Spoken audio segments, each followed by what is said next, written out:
ओम नमः शिवाय. या ठिकाणी आज विशेष करून आपले स्वामी समर्थ भक्त सेवेकरी श्री संतोष भाऊ जाधव हे या ठिकाणी आज आपल्या शिवमहापुराण कथेचा श्रवण करण्याकरिता आलेले आहेत. ते लवकरच आपल्या इथं उपस्थित होतील आणि महाराज दर्शनाला गेल्या श्री शिवांच्या व श्री वीरभद्र महाराजांच्या दर्शनासाठी महाराज गेले. महाराज येतील. तो कृपया करून आपापसात जास्त बोलू नका. डोळे जाप करा आणि तोपर्यंत आपण भजनाचा आनंद घेऊ. महाराज आलेत. Hello hello hello. नम पार्वती पते हर हर महादेव. नम पार्वती पते हर हर. ओम नमः शिवाय. Hello hello.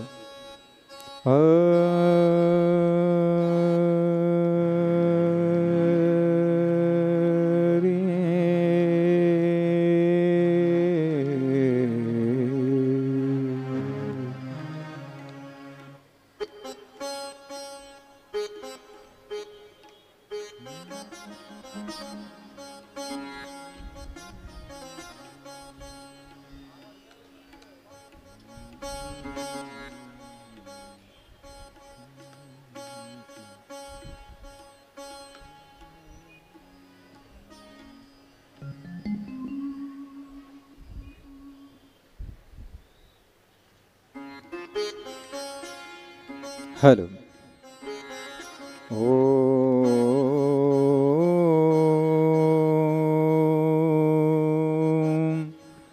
नमः शिवाय.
रे भोळ्या शंकरा,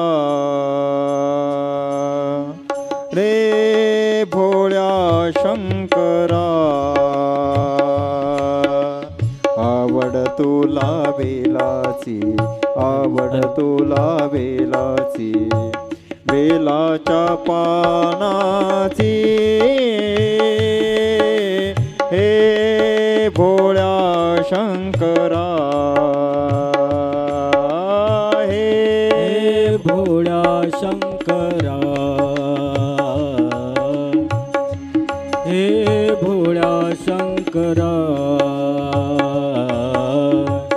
आवड तुला बेलाची, आवड तुला बेलाची, बेलाच्या पानाची, हे भोळ्या शंकरा, शंकरा, हे भोळ्या शंकरा, हो गळ्यामध्ये रुद्राक्ष माळा, लाविले तू भस्म कपाळा, गळ्यामध्ये रुद्राक्षाच्या माळा, लाविले तू भस्म कपाळा, गळ्यामध्ये रुद्राक्षमाळा लाविले तो भस्म कपाळा गळ्यामध्ये रुद्राक्षाच्या माळा लाविले तू भस्म कपाळा आवड तुला बेलाची आवड तुला बेलाची बेलाच्या पानाची हे भोळ्या शंकरा आहे भोळ्या शंकरा हे भोळा शंकरा हे भोळा शंकरा आवड तुला बेलाची आवड तुला बेलाची बेलाच्या पानाची हे भोळा शंकरा शंकरा हे भोळा शंकरा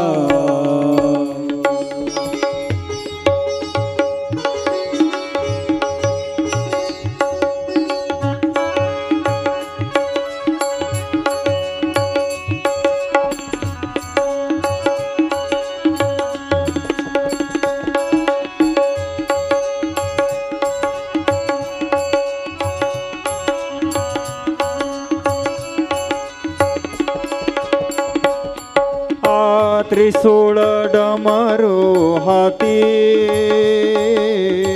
संगी शोभे पार्वती त्रिशूळ डमरू हाती संग घेऊन पार्वती त्रिशूळ डमरू हाती संगे शोभे पार्वती त्रिशूळ डमरू हाती संगे शोभे पार्वती आवड तुला बेलाची आवड तुला बेलाची बेलाच्या पानाची हे भोळ्या शंकरा शंकरा हे भोळ्या शंकरा आवड तुला बेलाची आवड तुला बेलाची बेलाच्या पानाची भजन करा सर्वजण भोळा शंकरा हाताने टाळी मुखाने नाम हे भोळा शंकरा महादेवा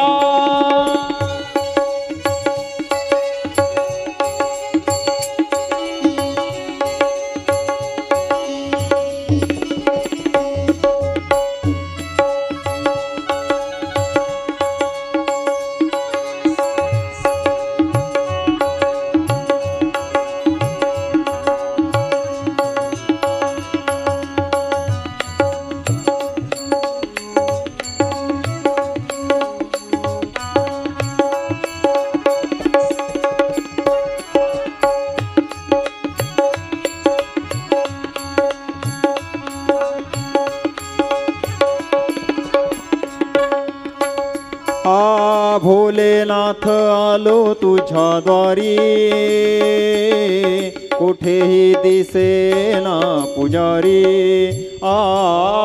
भोलेनाथ आलो तुझ्या दारी कोठे दिसेन पुजारी भोलेनाथ आलो तुझ्या द्वारी कुठेही दिसेना पुजारी भोलेनाथ आलो तुझ्या दारी कोठे दिसेन पुजारी आवड तुला बेलाची आवड तुला बेलाची बेलाच्या पानाची रे भोळ्या शंकरा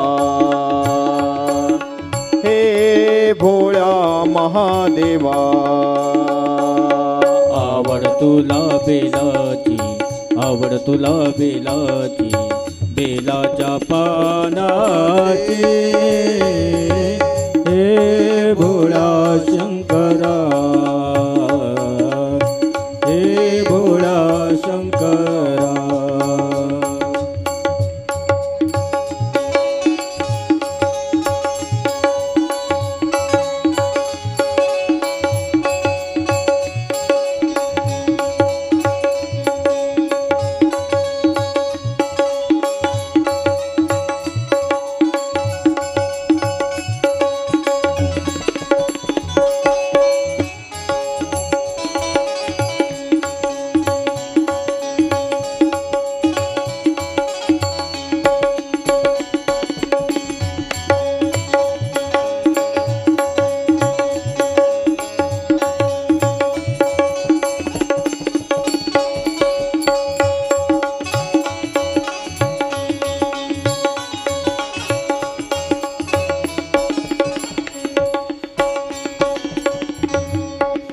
उमापती महादेव की जय.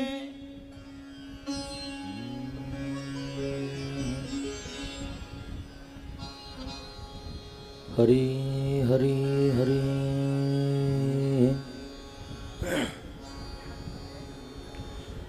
हरी.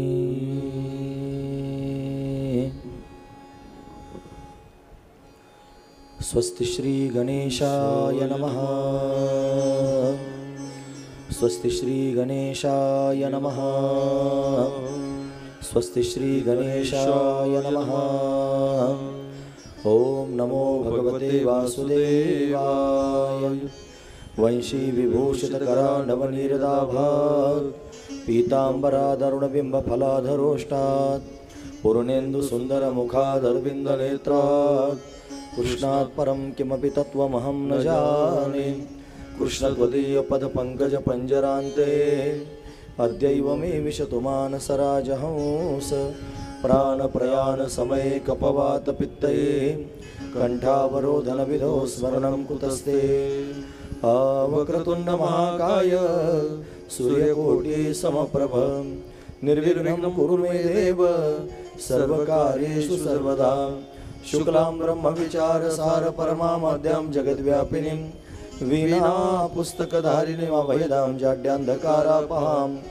हस्ते स्फटिकमालिकां विदधति पद्मासने संस्थितां. वन्दे तां परमेश्वरीं भगवतीं बुद्धिप्रदां शारदां. लोकाभिरामं वर्णरङ्गधीरं राजीवनेत्रं रघुवंशनाथं. कारुण्यरूपं करुणाकरन्दं श्रीरामचन्द्रं शरणं प्रपद्ये. मनोजवं मारुततुल्यवेगं जितेन्द्रियं बुद्धिमतां वरिष्ठं. वातात्मजं वानरयूथमुख्यं श्रीरामदूतं शरणं प्रपद्ये. नमोऽस्तु ते व्यासविशालबुद्धे फुल्लारविन्दायतपत्रनेत्र. येन त्वया भारततैलपूर्णा प्रज्वालितो ज्ञानमय प्रदीपा. यं प्रव्रजन्तमनुपेतमपेतकृत्यं द्वैपायनो विरहकातर आजुहाव. पुत्रेति तन्मयतया तर्वोऽभिनेदो तं सर्वभूतहृदयं मुनिमानतोऽस्मि. हे श्रुतिस्मृतिपुराणानामालयं करुणालयं नमामि भगवत्पादं शङ्करं लोकशङ्करं.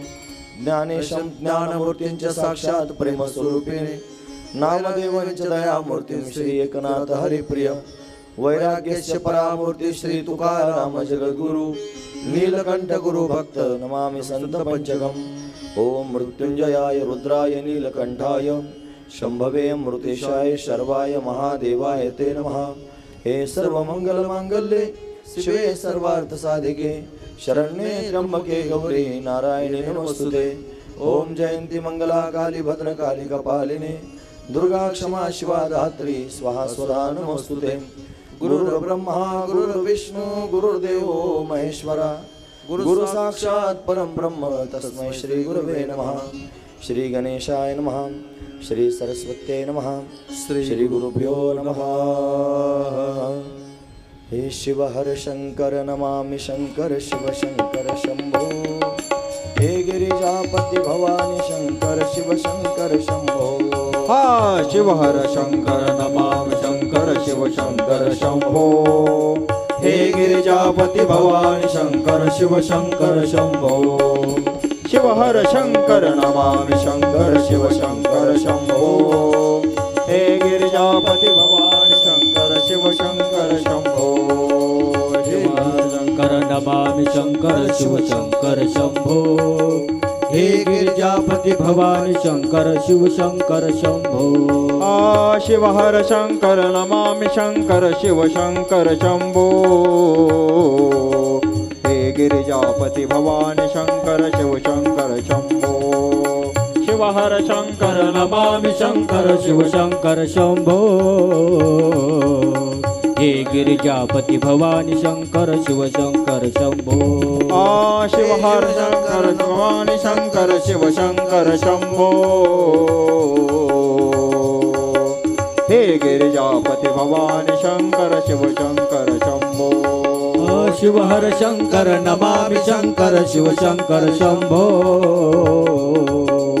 हे गिरिजापति भवानी शंकर शिव शंकर शंभो जय हर शंकर नमामि शंकर शिव शंकर शंभो हे गिरिजापति भवानी शंकर शिव शंकर शंभो शिव हर शंकर नमामि शंकर शिव शंकर शंभो हे गिरिजापति भवानी शंकर शिव शंकर शंभो शिव हर शंकर नमामि शंकर शिव शंकर शंभो हे गिरिजापति भवानी शंकर शिव शंकर शंभो शिव हर शंकर नमामि शंकर शिव शंकर शंभो हे गिरिजापति भवानी शंकर शिव शंकर शंभो हे गिरिजापति भवानी शंकर शिव शंकर शंभो हे गिरिजापति भवानी शंकर शिव शंकर शंभो उमापति महादेव की जय जय हो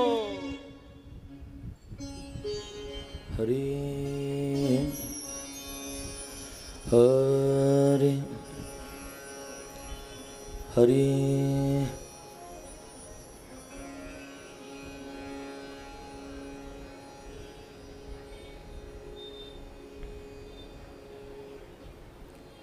हरि योऽन्तः प्रविश्य मम वाचमिमां प्रसुप्तां सञ्जीवयत्यखिलशक्तिधरस्वधाम्ना अन्यशास्त्रचरणश्रवणत्वगादिं प्राणान्नमो भगवते पुरुषाय तुभ्यं प्रस्तुत प्रतिवर्षीप्रमाणे राहत्यातील सर्व ग्रामस्थ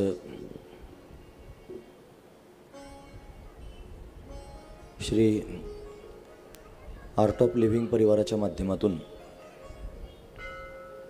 भगवान वीरभद्रेश्वर महादेवाची उपासना सेवा करत असतात. गेले 3 वर्ष एक दिवशी असणारा शिवपूजनाचा सोहळा या स्थानावर संपन्न होत होता. एवढाच मोठा मंडप, हेच डेकोरेशन, ही सगळी सुव्यवस्था एक दिवसाकरता केली जात होती. भाविक भक्तांनी असा विचार केला, एवढा खर्च आपण एक दिवसाकरता करत आहोत, मग आपण एखादा मोठा 4-6 दिवसाचा कार्यक्रम आयोजित केला तर कुठे बिघडलं. आणि म्हणून भगवान सदाशिवाने सर्वांना प्रेरित केलं आणि शिवमहापुराण कथा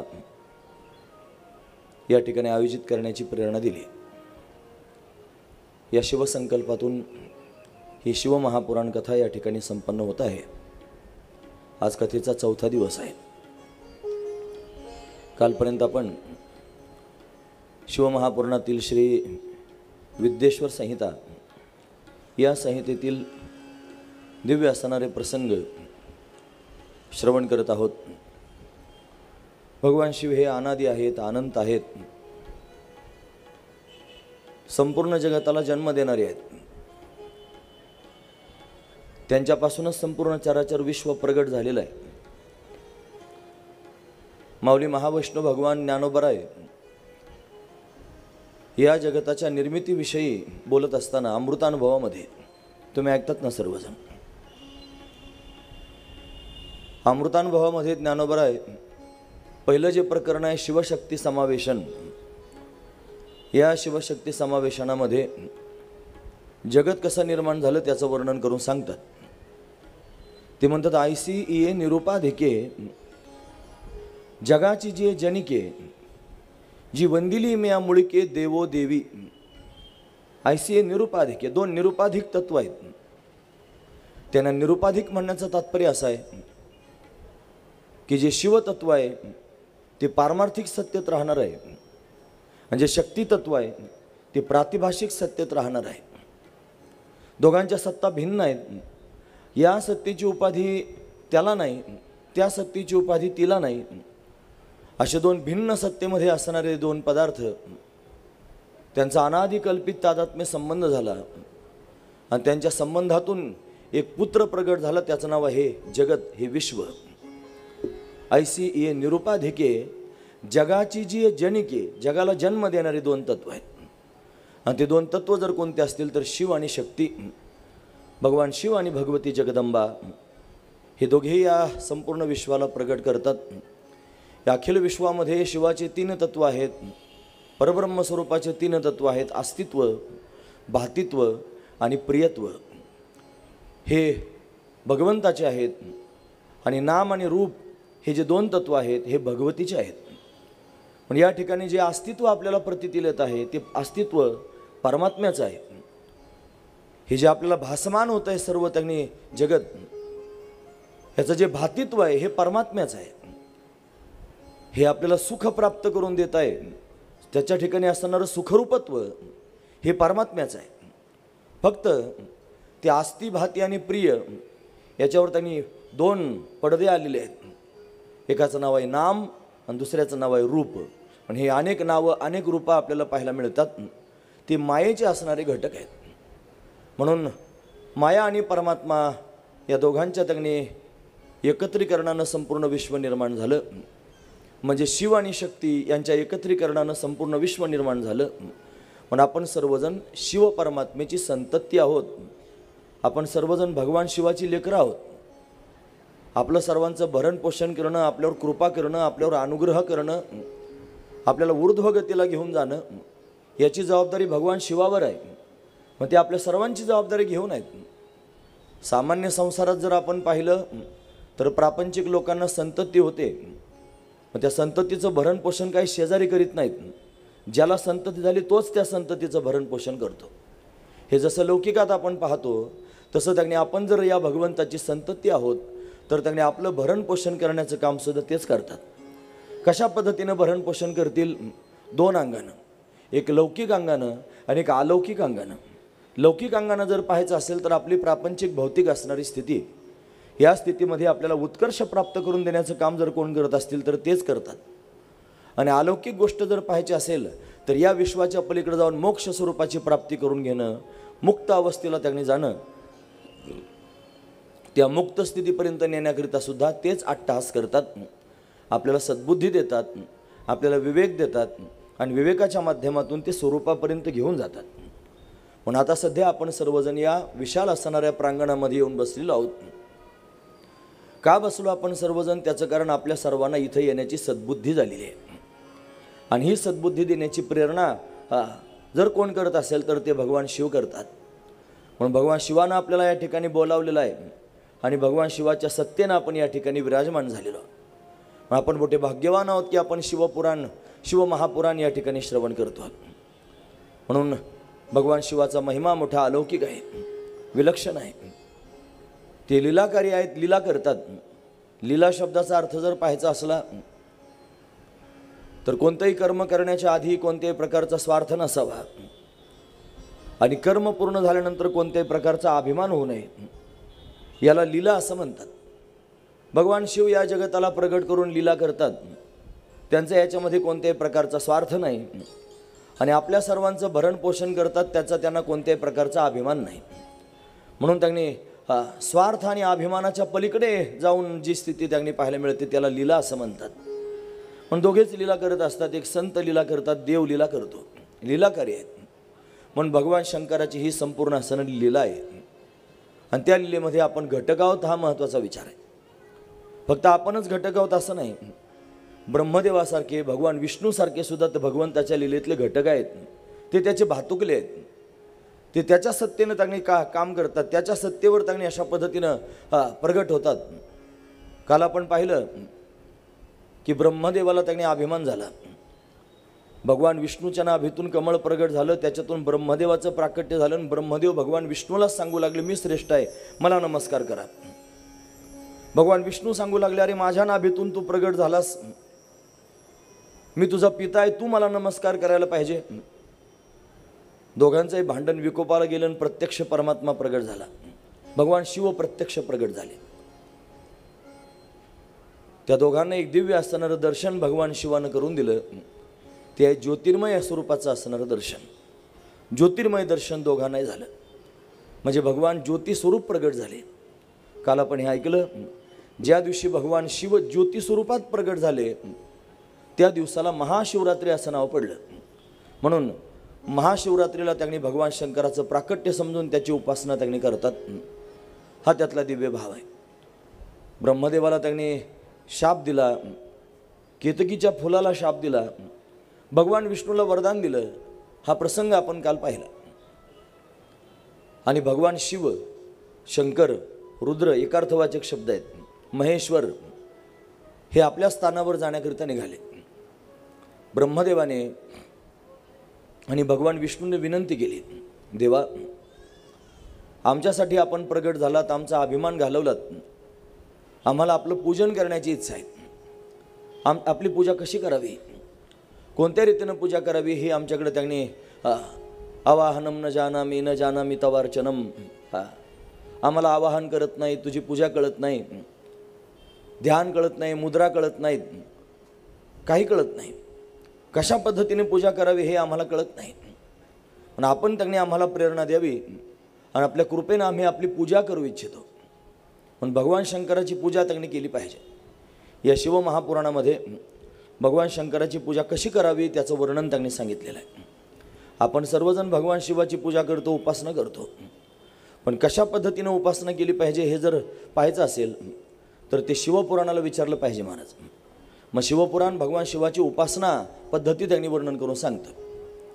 म्हणून प्रत्येक गृहस्थी मनुष्याच्या घरामध्ये भगवान शिवाचं पूजन झालं पाहिजे. चांगला गृहस्थाश्रम कोणता असं सांगत असताना सुभाषितकार वर्णन करून सांगतो.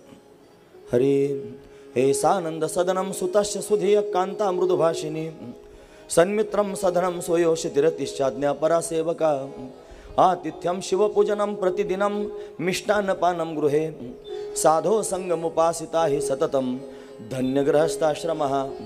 धन्य गृहस्थाश्रम. कोणता गृहस्थाश्रम धन्य आहे? आधीचे मुद्दे मला त्याच्यावर जास्त प्रकाश टाकायचा नाही. मी ज्याच्याकरिता सांगतोय तो मुद्दा महत्त्वाचा आहे. सानंद सदनम, ज्या घरामध्ये कायमस्वरूपी आनंदी वातावरण आहे तो गृहस्थाश्रम चांगला. सुताश्य सुधीय, ज्या घरामध्ये बुद्धिमान मुलं आहेत त्याचा गृहस्थाश्रम चांगला. कांतामृदुभाषिनी, ज्याची पत्नी मधुर बोलणारी आहे त्याचा गृहस्थाश्रम चांगला. सन्मित्रम, ज्याला चांगले मित्र आहेत. सधनम, ज्याची धनाची स्थिती चांगली आहे. स्वयोषितिरती, जो त्याने आपल्या पत्नीशी एकनिष्ठ आहे, गृहस्थ धर्माचं पालन करतोय. आज्ञापरा सेवका, ज्याच्या घरातले सगळे सेवक आज्ञाधारक आहेत. आतिथ्यम, ज्याच्या घरामध्ये आलेल्या पाहुण्यांचा स्वागत सत्कार फार प्रेमानं केला जातो. आणि आता महत्त्वाचा मुद्दा आहे शिवपूजनम प्रतिदिनम, घरामध्ये रोज शिवपूजन घडावं. शिवपूजनम प्रतिदिनम, रोज आपल्या घरामध्ये भगवान शंकराचं पूजन घडावं. काल परवाच आपण ते श्रवण केलं की आपल्या घरामध्ये महादेवाची पिंड असावी. जर आपल्याला प्राणप्रतिष्ठा करून त्याची सेवा शुश्रूषा करता येत नसेल तर आपण नर्मदेश्वर आपल्या घरामध्ये ठेवू शकतो महाराज. नर्मदेश्वर अतिशय श्रेष्ठ आहे. भगवती नर्मदा ज्या वेळेला भगवान शिवाची उपासना करते, भगवान शंकराच्या घामातून जिचं प्राकट्य झालेलं आहे ती भगवान शंकराची कन्या म्हणवली जाते, शिवकन्या. तिनं तपश्चर्या केली, भगवंताची शरणागती केली, भगवान शिव प्रसन्न झाले. तुला काय हवंय असं विचारलं तेव्हा तिनं वरदान मागून घेतलं, हे भगवंता मला अखंड आपला संग व्हावा, तुम्ही अखंड माझ्या सानिध्यात असावं, मी अखंड आपल्या सानिध्यात असावं अशी माझी इच्छा आहे. माझ्या या तटावरती अनेक महापुरुषांनी साधना करावी, त्यांना सत्संग घडावा अशी माझी इच्छा आहे. भगवान शंकरानं दोनही वरदानं नर्मदा माईचे पूर्ण केले महाराज. तिचं नावच आहे नर्मदा. नर्म म्हणजे सुख, दा म्हणजे देणारी, जी सर्वांना सुख प्राप्त करून देणारी आहे, चिदानंद प्राप्त करून देणारी आहे, तिला नर्मदा असं म्हणतात. म्हणून त्या नर्मदेच्या तटावर भगवान शंकरानं सदैव राहावं अशी तिची इच्छा. म्हणून भगवान शंकरानं वरदान दिलं, तुझ्या पात्रामध्ये जेवढे कंकड असतील तेवढे सगळे शंकर असतील. महत्त्वाची गोष्ट आहे मला. मग नर्मदेच्या पात्रामध्ये जेवढे खडे आहेत, जेवढे दगड आहेत, ते सगळेचे सगळे दगड प्रत्यक्ष शिवस्वरूप आहेत. पण भगवान शंकर त्यांनी नर्मदेच्या पात्रामध्ये त्या नर्मदेच्या खड्यांच्या माध्यमातून, दगडांच्या माध्यमातून, त्या गोट्यांच्या माध्यमातून प्रकाशित होतात. स्वतःचं दिव्य असं नरस्वरूप त्यांनी त्याच्यामध्ये समाविष्ट केलेलं आहे. म्हणून नर्मदेश्वराची प्राणप्रतिष्ठा करावी लागत नाही. आपण जर करत असाल तर आनंदाची गोष्ट आहे, पण प्राणप्रतिष्ठा करावी लागते असं नाही. आपण त्याची सहज पूजा करू शकतो. आपल्या घरामध्ये आपण नर्मदेश्वराची स्थापना करावी. नर्मदेश्वराचं पूजन आपण अशा पद्धतीने करावं. भगवान शंकराची पूजा करावी. भगवान शंकराची पूजा श्री सूतजी महाराज वर्णन करून सांगतात. अनेक ऋषीमुनी प्रश्न विचारत आहेत. भगवान शंकराची पूजा जर आपल्या घरामध्ये घडली नाही तर काय घडतं? जर आपण श्रद्धेनं भगवान शंकराची पूजा करत राहिलो तर काय घडतं? आपण जर श्रद्धेनं भगवान शंकराची पूजा केली तर आपल्या अंतकरणातली सगळ्या इच्छा भगवान शंकर पूर्ण करतात. काय काय आपल्या पोटामध्ये इच्छा असतील, त्या लौकिकातल्या असो, परमार्थातल्या असो, कोणत्याही स्वरूपातली इच्छा असो, प्रत्येक मनुष्य काहीतरी इच्छा घेऊनच चालत असतो.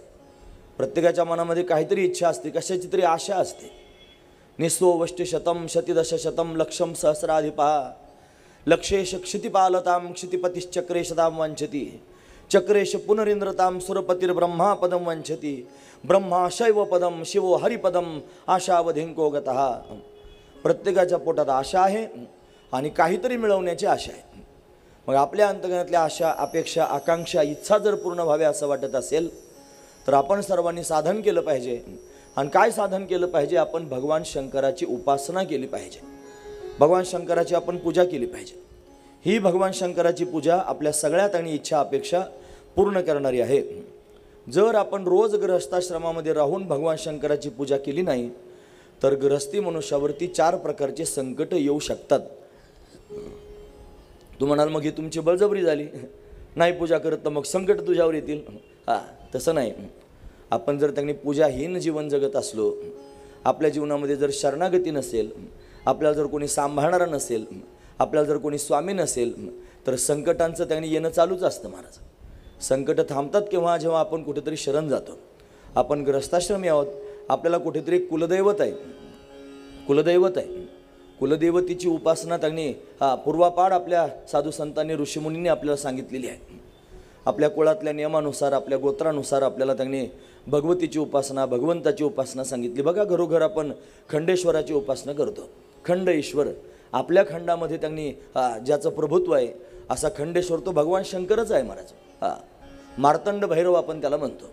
असं त्यांनी खंडेश्वर, त्याची उपासना केली जाते. का बरं? आपण त्यांना शरण गेलं की आपल्या कुळाचं, आपल्या परिवाराचं ते संरक्षण करतात. त्या संरक्षक देवता म्हणून आपण त्यांची उपासना केली पाहिजे. आता कोणत्या देवतेला उपास्य दैवत, कुलदैवत मानत असेल तो त्याचा प्रश्न राहिला. भगवतीची उपासना आपण करतो, भगवती जगदंबेची उपासना कुलदेवता म्हणून आपण त्यांनी स्वीकारतो. तिचा मान सन्मान आपण करतो. या सगळ्या गोष्टी आपण करतो. का? ती संरक्षक आहे. वारकरी जर झाला, त्यानं वारकरी संप्रदायामध्ये प्रवेश केला, ज्ञानोबराय तुकोबरायांच्या माध्यमातून प्रवास करू लागला तर तो म्हणतो विठ्ठल कुळीचे दैवत, तो विठ्ठलच आमचं कुलदैवत आहे. म्हणजेच कोणीतरी आराध्य दैवत असलं पाहिजे. त्याची उपासना आपण केली पाहिजे. कशाकरिता? तो आपलं संरक्षण करतो. कशापासून संरक्षण करतो? तो आपल्याला दारिद्र्य येऊ देत नाही, तो आपल्याला रोग होऊ देत नाही, तो आपल्याला दुःख होऊ देत नाही, तो आपल्याला शत्रुपीडा होऊ देत नाही. या 4 गोष्टी त्यांनी महाराज होऊ नयेत आपल्याला असं वाटत असेल तर आपण नित्यनियमाने शिवपूजन केलं पाहिजे. तुम्ही लक्षात ठेवा माझं काय म्हणणं आहे ते. हे शिवपुराणात वर्णन करून सांगितले ते मी तुमच्यासमोर सांगतोय. जर शिवपूजन किंवा आराध्य देवतेचं पूजन, इष्टदेवतेचं पूजन, कुलदेवतेचं पूजन आपण केलं नाही तर 4 प्रकारचे आघात आपल्यावरती होऊ शकतात. मग त्याच्यातून आपल्याला कोणी सोडवत नाही. म्हणून दारिद्र्य येऊ नये असं जर वाटत असेल तर आपण त्याने नित्य नियमानं भगवान शिवाचं पूजन केलं पाहिजे. आपल्याला कोणत्याही प्रकारचे रोग होऊ नयेत असं वाटत असलं तर आपण नित्य नियमानं भगवान शिवाचं पूजन केलं पाहिजे. आता हे रोग, हे दारिद्र्य त्यांनी प्रारब्धाचं फल असतं. आपलं जे कर्म आहे तेच आपल्याला भोगायला येतं. केले कर्म झाले तेच भोग आले, उपजले मेले ऐसे किती. आगा कर्मी जय उरावे तै ते हे सुखदुःखी फळावे, तया ते भोगावया यावे देहा एका. आपलंच कर्म शिल्लक राहताना आपल्याला भोगायला येतं. लोक देवाला दोष देतात, महत्त्वाची गोष्ट आहे. पण मग तू म्हणाल देवाची उपासना केल्यानंतर कर्म संपून जाईल का? देवाची उपासना केल्यानंतर प्रारब्ध रद्द होईल का? रद्द होणार नाही. रद्द नाही होणार, पण त्याची प्रखरता कमी होईल, त्याचा प्रभाव कमी होईल. तुम्हाला 100% जर उपद्रव होणार असेल ना, तर तुम्ही ज्या देवतेची शरणागती केली त्या समर्थ देवतेच्या कृपेनं तुमचा तो त्रास 60% कमी होईल. फक्त 40% भोगावं लागेल. लक्षपूर्वक काय कमी काय सांगतो ते.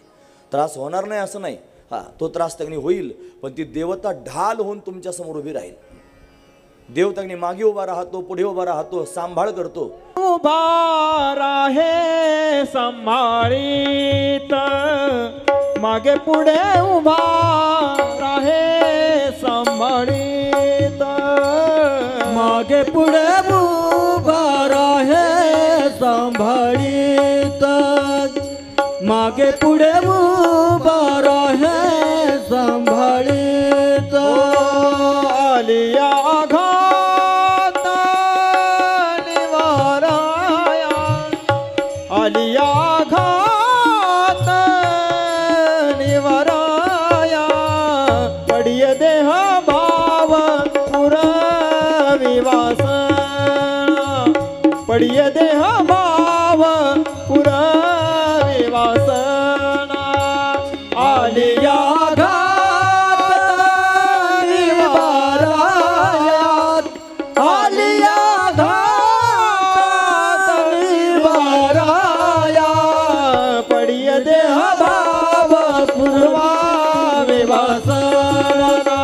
पडिये देह भाव पुरावी वासना.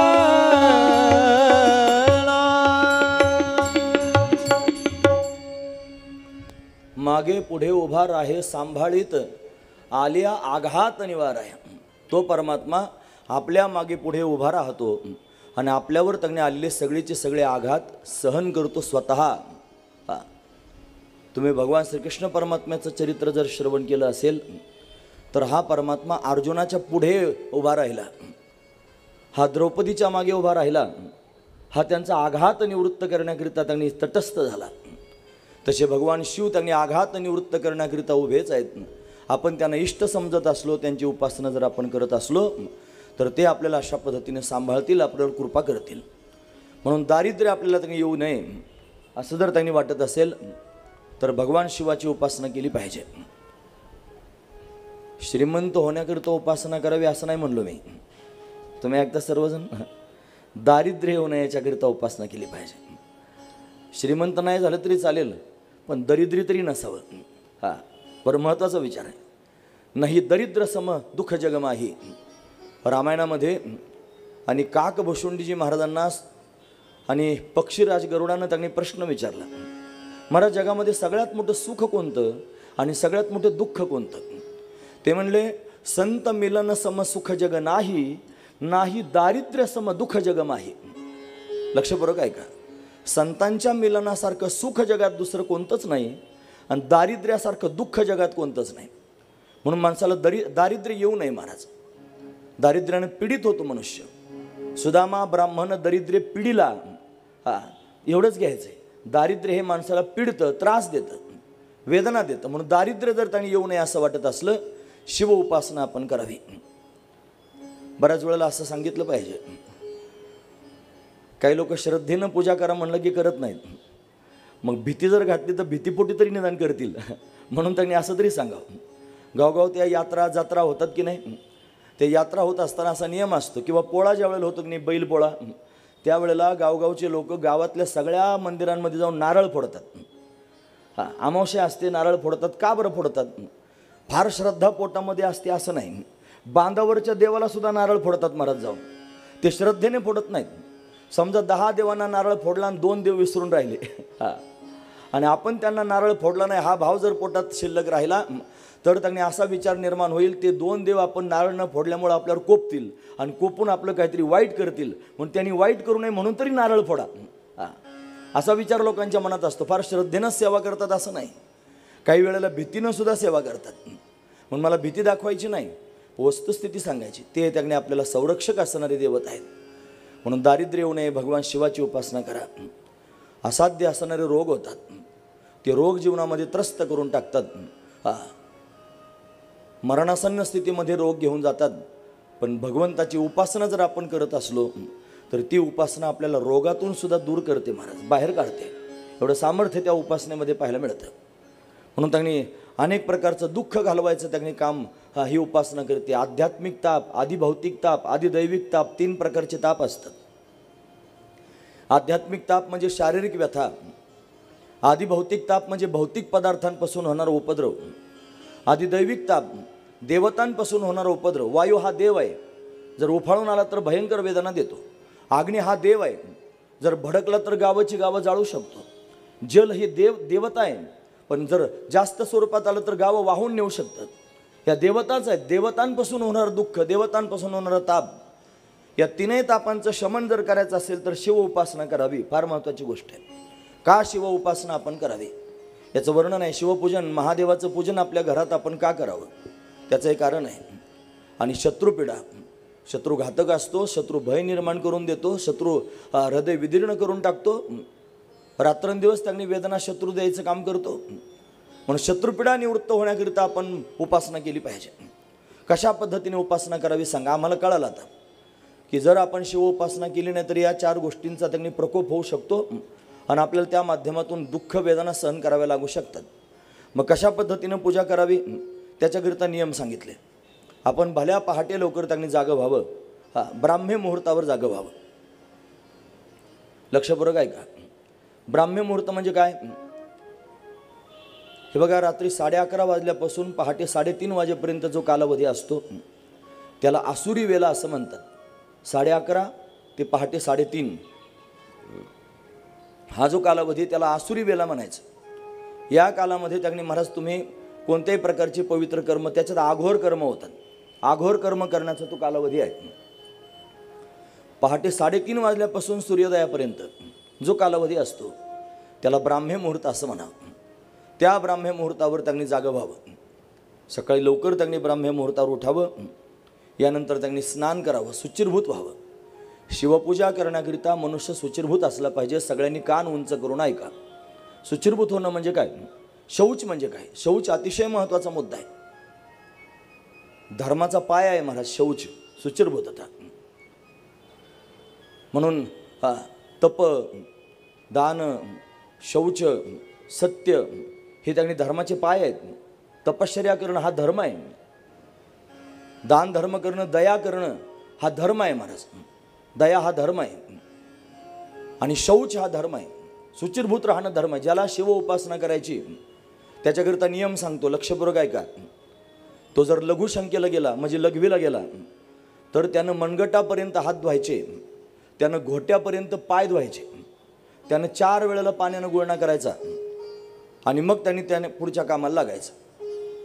जर तो बहिर दिशेला गेला, संडासला जर गेला तर त्यानं गुडघ्यापर्यंत पाय धुवायचे, त्यानं कोपरापर्यंत हात धुवायचे, त्यानं 8 वेळेला पाण्यानं गुळणा करायचा, तोंडावरून पाण्याचा हात फिरवायचा आणि मगच त्यानं पुढच्या कामाला लागायचं. ही शुचिर्भूतता मी तुम्हाला सांगतो. शौच आहे, याला शौच म्हणतात. अशौच राहून भगवंताची उपासना केली जात नाही. जेवण करायला जर बसलो ना आपण, सगळ्यांनी नियम पाळा, गरजेची गोष्ट आहे.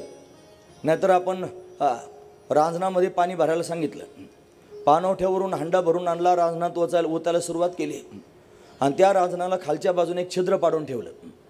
तुम्ही पाणी आणण्याकरता गेले, एवढे कष्ट करून पाणी आणलं, रांजणात टाकलं, तुम्हाला परत येईपर्यंत ते पाणी त्या छिद्रातून वाहून जाईल, ते शिल्लक राहणार नाही. तुमची साधना तपश्चर्या म्हणून साठावी असं जर वाटत असलं तर तुम्ही त्यांनी स्वतःला त्या बंधनात अडकवून घेतलं पाहिजे. तुम्ही शुद्ध राहिलं पाहिजे. ती शुद्धता फार महत्त्वाची. लोक ओंगळ कसेही राहतात. आपण काल परवा ऐकलं की या कथेमध्ये त्यांनी संकीर्तन सुरू झाल्यानंतर जर तुम्हाला लघुशंकेला वगैरे जायचं असेल तर जा, पण येताना हात पाय स्वच्छ धुवून या. हे शौच पाळलं पाहिजे. पारमार्थिक माणसाने हे पाळलंच पाहिजे. शिव उपासना करत असताना हे नियम त्यांनी पाळणं फार गरजेचं आहे. जेवण करत असताना दुसरा हात जेवणाच्या ताटाला लावायचा नाही. लोक एका हातात भाकरी त्यांनी घेतात तर दुसऱ्या हाताने मोडतात आणि खायला सुरुवात करतात. असला त्यांनी महाराज उपक्रम नाही. आपण जेवण करत असताना आपला हा डावा हात जणू काही गहाणच ठेवला पाहिजे. म्हणजे तो कशालाच लावायचा नाही. पाणी प्यायचं असलं तरी सुद्धा उजव्याच हाताने प्यायचं. जर तो तांब्या ग्लास खराब होऊ नये असं वाटत असलं, डाव्या हातात जर पाण्याचा ग्लास घेतला तर उजवा हात त्याला खालून त्यांनी बुडाला लावा उलटा, आणि मग पाणी प्यावं. शुचिर्भूतता सांगतोय. दुसरा हात जेवणाच्या ताटाला लावायचा नाही.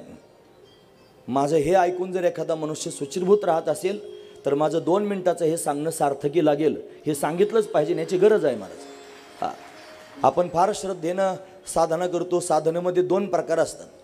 एक सदोष साधना आणि एक निर्दोष साधना. आपण शिवोपासना करतो, शिवसाधना करतो. एवढ्या दिवसापासून, एवढ्या वर्षांपासून आपण साधना करतो, आणि ही साधना करून सुद्धा जर आपल्याला शिवाचा साक्षात्कार होत नसेल तर समजायचं आपल्या साधनेत कुठेतरी दोष आहे. आणि काय दोष आहे? हे छोटे छोटे पण दोषच असतात महाराज. या दोषांकडे आपण दुर्लक्ष करतो. आपल्याला वाटतं आपण फार चांगले आहोत. प्रत्येक माणसाच्या मनात हाच विचार आहे, मी फार चांगला आहे. आपण स्वतःला चांगलं म्हणणं महत्त्वाचं नाही. आपल्याला चांगलं शास्त्राने म्हणावं, आपल्याला चांगलं संतांनी म्हणावं. ज्यावेळेस संत म्हणतील तुम्ही चांगले आहात, ज्यावेळेस शास्त्र म्हणेल तुम्ही चांगले आहात, त्यावेळेस तुम्ही चांगले आहात. नाही तर माझ्या मनात तुम्ही फार चांगला आहे. मदिरा पिणारा माणूस, मांस खाणारा माणूस, व्याभिचार करणारा माणूस, चोरी करणारा माणूस सुद्धा स्वतःला फार चांगलंच समजतो. वाईट स्वतःला कोणीच समजत नाही. लक्षात ठेवा मी काय सांगतो. आणि म्हणून त्यांनी शुचिर्भूत राहिलं पाहिजे. आपण तसा विचार केला पाहिजे. तो गरजेचा विचार मी सांगतो. शिवपूजन जर करायचं असेल तर शुचिर्भूतता अतिशय महत्त्वाची आहे. मग काय करावं? स्नान करावं, शुचिर्भूत व्हावं. शुचिर्भूत होऊन त्यांनी महाराज आधी आपल्या कपाळाला गंध लावावा, कपाळाला चंदन तिलक करावा.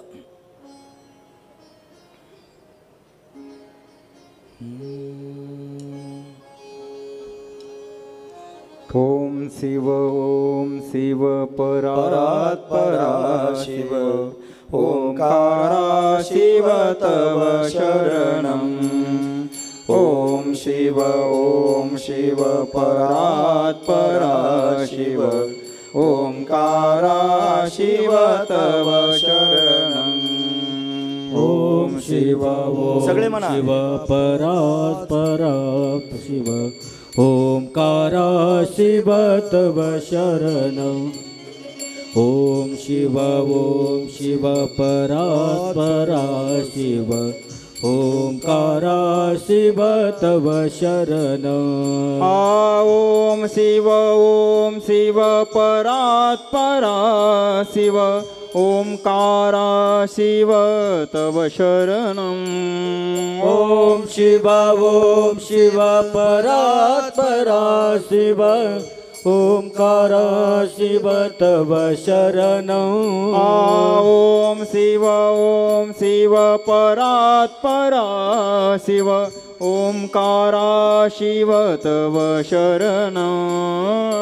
ओम शिव परात् परा शिव ओंकारा शिव तव शरणम्. ओम शिव परात् परा शिव ओंकारा शिव तव शरणम्.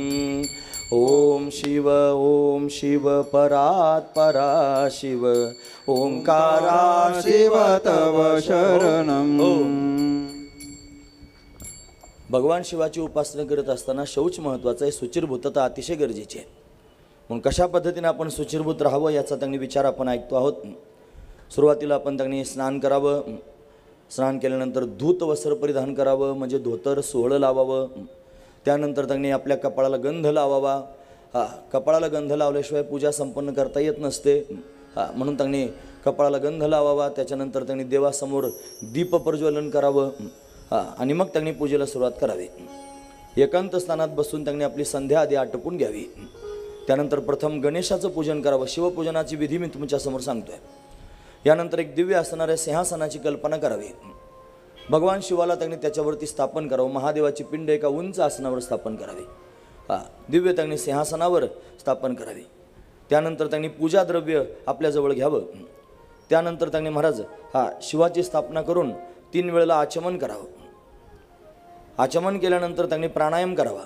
प्राणायाम फार महत्त्वाचा असतो. प्राणायाम गरजेची गोष्ट आहे महाराज. कोणत्याही उपक्रमामध्ये प्राणायाम जर केला तर मन शांत होतं. मनाला शांत करण्याकरिता, मनाला कंट्रोल करण्याकरिता प्राणायामाची गरज असते. पूरक, कुंभक, रेचक आपण प्राणायामाचे प्रकार पाहतो. म्हणून त्यांनी महाराज आपण प्राणायाम करावा. आणि प्राणायाम केल्यानंतर सगळ्यात आधी ज्या देवतेची आपल्याला पूजा करायची भगवान शिवाची, त्या भगवान शिवाचं आपण ध्यान करावं. त्याची आठवण करावी की मी या ठिकाणी आपली पूजा करत आहे, असं त्यांनी भगवान शिवाचं ध्यान करावं. ध्यान केल्यानंतर जर आपण मंदिरात पूजा करत असलो तर नंदीची सुद्धा त्यांनी पूजा करायला सुरुवात करावी. आधी नंदीची पूजा करावी. शुभ्र असणाऱ्या पांढऱ्या वस्त्रानं त्या नंदीचं त्यांनी पूजन करून त्याची मूर्ती त्यांनी पुसून काढावी. नंतर प्रथम त्यांनी महाराज चंदन तयार करून ठेवावं. तांदूळ जवळ असावेत, तंडूल त्याला म्हणतात. त्यानंतर त्यांनी भगवान शंकराच्या आवडीची असणारी फुलं जवळ ठेवावीत. त्यानंतर बेलपत्र त्यांनी असावा, धूप असावा, दीप असावा, नैवेद्य असावा, तांबूल असावा. या सर्व त्यांनी गोष्टी आधीच तयार करून ठेवाव्यात. हे सर्व त्यांनी तयार करून आणि मग भगवान शिवाची पूजा करायला सुरुवात करावी. सगळ्यांनाच त्यांनी वैदिक मंत्र म्हणता येतात असं नाही. भोळ्या भाबड्या भावनेनं जर ओम नमः शिवाय, ओम नमः शिवाय, ओम नमः शिवाय म्हणत आपण हे सगळेचे सगळे उपचार भगवंतावर समर्पित केले तर भगवान प्रसन्न होतात. लिंगाष्टक म्हणू शकता. असे अनेक त्यांनी अष्टकंसुद्धा भगवान शंकराच्या पूजेमध्ये आपण सर्वजण शिवमहिम्न म्हणू शकता, रुद्रपाठ करू शकता. असे त्यांनी अनेक प्रकारानं भगवान शिवाची उपासना आपल्याला करता येऊ शकते. पुरुष सुक्तानं त्यांनी महाराज भगवान शंकराच्या पिंडीवरती आपण अभिषेक करू शकतो. म्हणून अभिषेक करावा विधी. त्यानंतर त्यांनी निरांजन करावं, नमस्कार करावा, अर्घ्य द्यावं. त्यानंतर शंकराच्या चरणावर पुष्प समर्पित करून यथोचित पूजा करून साष्टांग प्रणिपात करावा. असा त्यांनी ढोबळ मानानं पूजेचा विधी वर्णन करून सांगितलं. आणि मग त्यांनी हात जोडून भगवान शंकराच्या समोर म्हणावं की मी अज्ञानानं मला कोणत्याही प्रकारचा विधी माहीत नसताना आपली जी पूजा केलेली आहे ती पूजा आपण स्वीकारावी आणि माझ्यावर प्रसन्न व्हावं, असं सरळ सरळ आपण भगवंताच्या समोर त्यांनी विधित करावं, असं वर्णन आहे. म्हणून ही पूजा आपल्या सर्वांना करता येऊ शकते. थोडेसे तांदूळ महादेवाच्या पिंडीला व्हायला काय फारसा खर्च लागत नाही. थोडीशी फुलं त्यांनी व्हायला, बेलपत्र व्हायला, धूपदीप दाखवायला फारसा खर्च लागत नाही. एवढ्या पूजनानं भगवान शंकर प्रसन्न होऊ शकतात. म्हणून त्यांनी शिवलिंग संबंधानं अनेक लोकांनी त्यांनी पूजेचं विधान वर्णन करून सांगितलं. म्हणून सूतजी महाराजांनी ऋषीमुनींच्या समोर हे साधारण असणारी पूजा वर्णन करून सांगितली. अशा पद्धतीनं त्यांनी महाराज पूजा केली पाहिजे. कारण का ब्रह्मदेव आणि भगवान विष्णू या दोघांनी भगवान शंकराच्या पूजनाविषयी प्रश्न विचारला. असं पूजन करावं असं वर्णन करून सांगितलं. ब्रह्मदेवानं त्यांनी भगवान शंकराच्या पूजनाचा विधी कसा सांगितला त्याचं वर्णन इथे आहे. एखाद्या नदीमध्ये किंवा घरामध्ये त्यांनी स्नान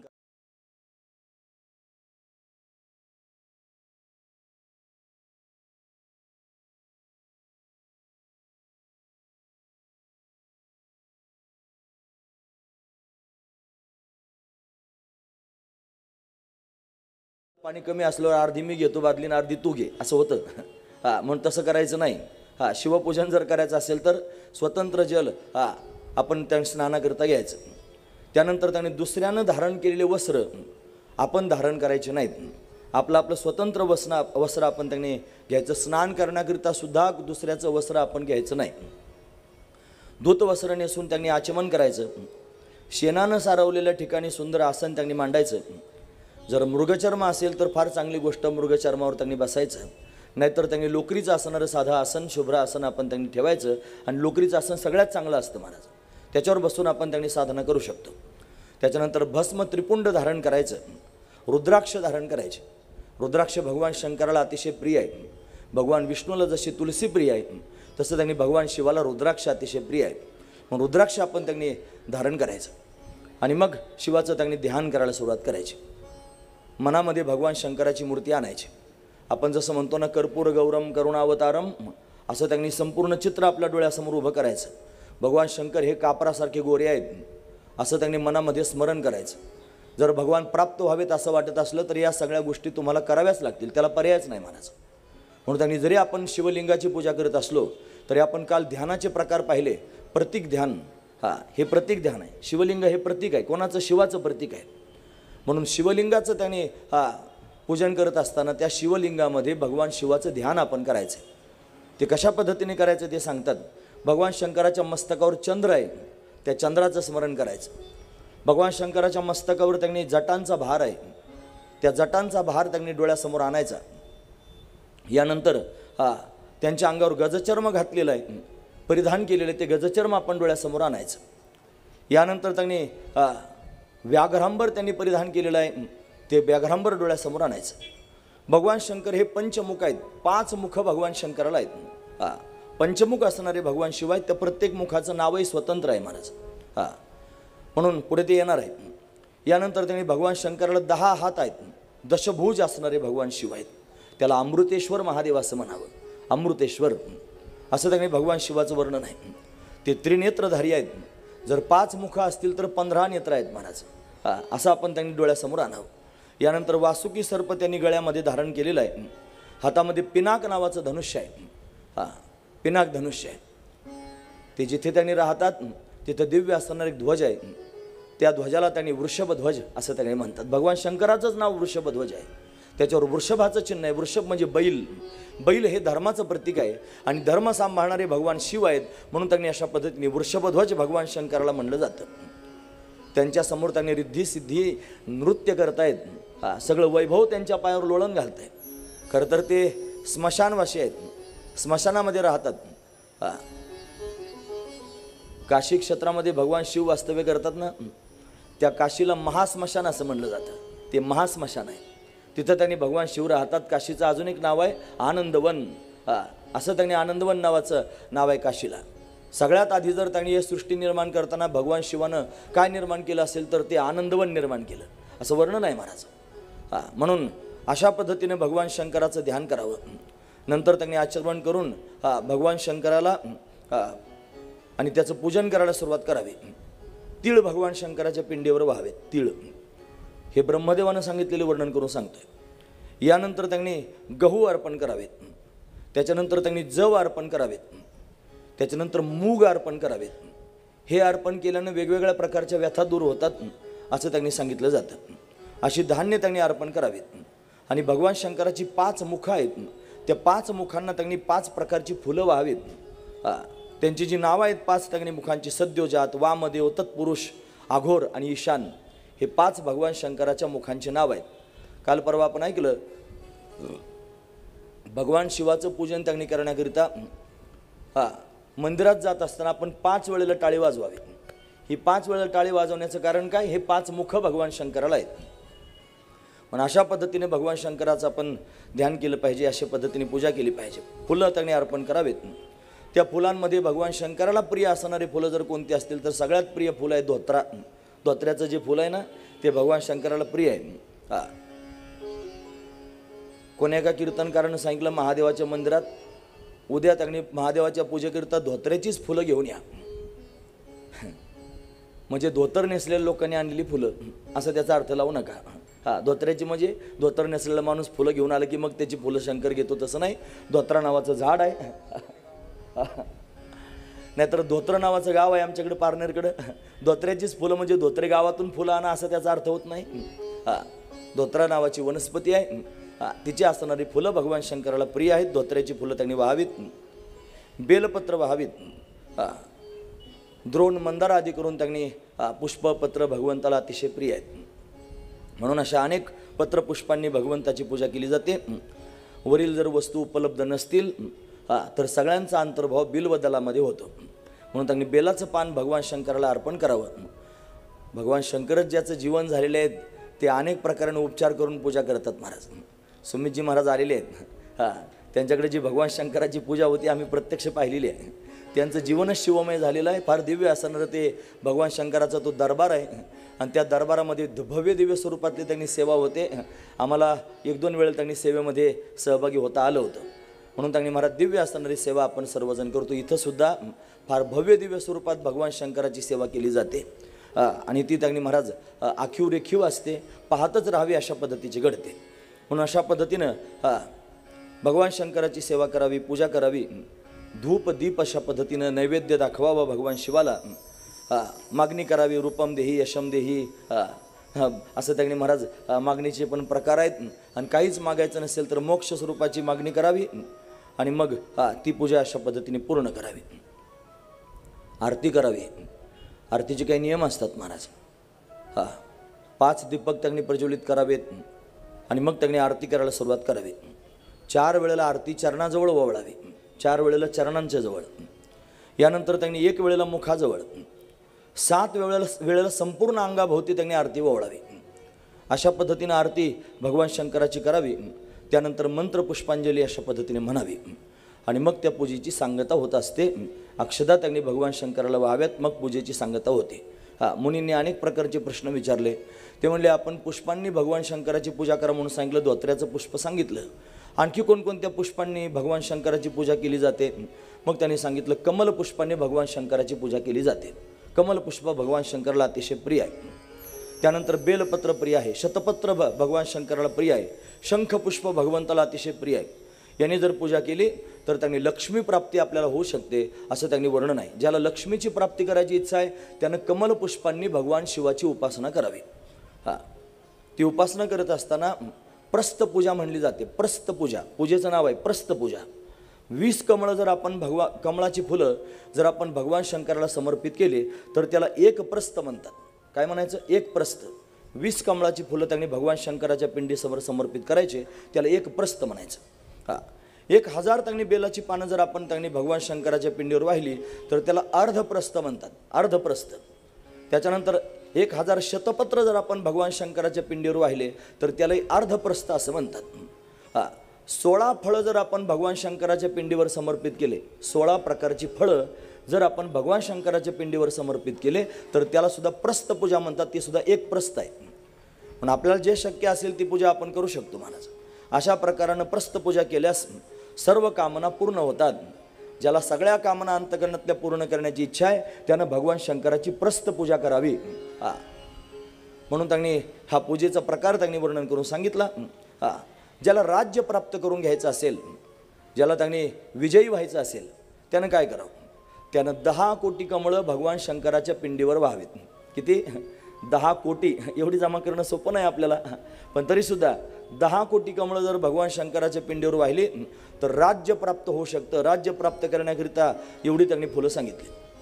कारागृहात जर एखादा मनुष्य असेल आणि त्याला जर कारागृहातून सुटका व्हावी असं वाटत असलं, बंदीखान्यातून जर सुटायचं असेल तर त्यांनी अशा त्याच्या परिवाराने 1,00,000 त्यांनी कमळाची फुलं आणि भगवान शंकराच्या पिंडीवर व्हावी. 1,00,000 फुलं जर भगवान शंकराच्या पिंडीवर वाहिली तर कारागृहातला मनुष्य बंदीखान्यातून सुटून बाहेर येऊ शकतो. यानंतर त्यांनी महाराज रोगातून मुक्त होण्याकरिता 50,000 कमळं भगवान शंकराच्या पिंडीवर व्हावीत. आता हे असलं मी सांगायला लागल्यानंतर लोक म्हणतील हा अंधश्रद्धा सांगतोय. असली फुलं वाहिल्यानं कुठं होत असतं का? हे बघा, मी आपल्यासमोर शिवमहापुराण सांगतोय. माझ्या मनातला एकही शब्द मी तुम्हाला सांगत नाही. आपण काय आयोजित केलेलं आहे? शिवमहापुराण कथा आयोजित केलेली आहे. या शिवमहापुराणामध्ये त्यांनी महाराज अशा पद्धतीने हे सांगितलेलं आहे. ज्याला ऑब्जेक्शन असेल ना त्याने ते शिवमहापुराणाला विचारायचं तुम्ही असं का सांगितलं. मी काय सांगतोय? शिवमहापुराण सांगतोय. माझी जबाबदारी आहे सांगणं आपल्यासमोर. पण ज्याच्या पोटात ऑब्जेक्शन असेल त्यानं शास्त्राला प्रश्न विचारायचं तुम्ही असं का सांगितलं. हा महत्त्वाचा विचार आहे. पण आताच्या युगामध्ये, या कलियुगामध्ये आपण पाहतो, आधी कलीचं फार वर्णन केलं आहे. या कलियुगामध्ये तार्किक लोक येतील, बुद्धिवादी त्यांनी लोक असतील, ते त्यांनी संशय निर्माण करतील, प्रश्नचिन्ह उभे करतील. त्यांना हे पटणार नाही, आवडणार नाही, भावणार नाही, त्यांच्या मनात ते भरणार नाही. ते त्यांनी महाराज बुद्धिवादानं त्यांनी विचार करत राहतील. हे बुद्धिवादी लोकांचं काम नाही, हे अनुभवाच्या दृष्टीनं पाहण्याची गोष्ट आहे. म्हणून त्यांनी आपल्या मनात जर श्रद्धा असेल, भाव असतील, तर त्या भावनेनं जर आपण ही पूजा केली तर आपल्या या सगळ्या पूजा त्यांनी पूर्ण होतील. नाहीतर 1,00,000 फुलं जर त्यांनी भगवान शंकराच्या पिंडीवर वाहिली आणि भावना जर नसेल तर तुमचं काम होणार नाही. लक्ष ठेवा, भावना अतिशय महत्त्वाची आहे. म्हणून त्यांनी त्याच्यात भाव असला पाहिजे. भावयुक्त अंतकरणाने या सगळ्या गोष्टी केल्या पाहिजेत. आज त्यांनी महाराज लोकांचा विश्वास बसत नाही, पण विश्वास ठेवा. काही गोष्टी अशा आहेत की ज्या विश्वास ठेवायला भाग पडतात.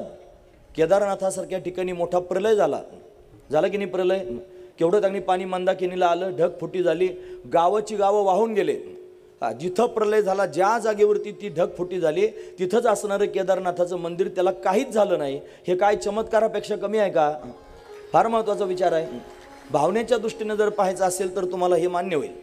जर तर्क लावाल तर मग तार्किक लोक काही म्हणतात, ती भीमशिळा आली, भीमशिळा.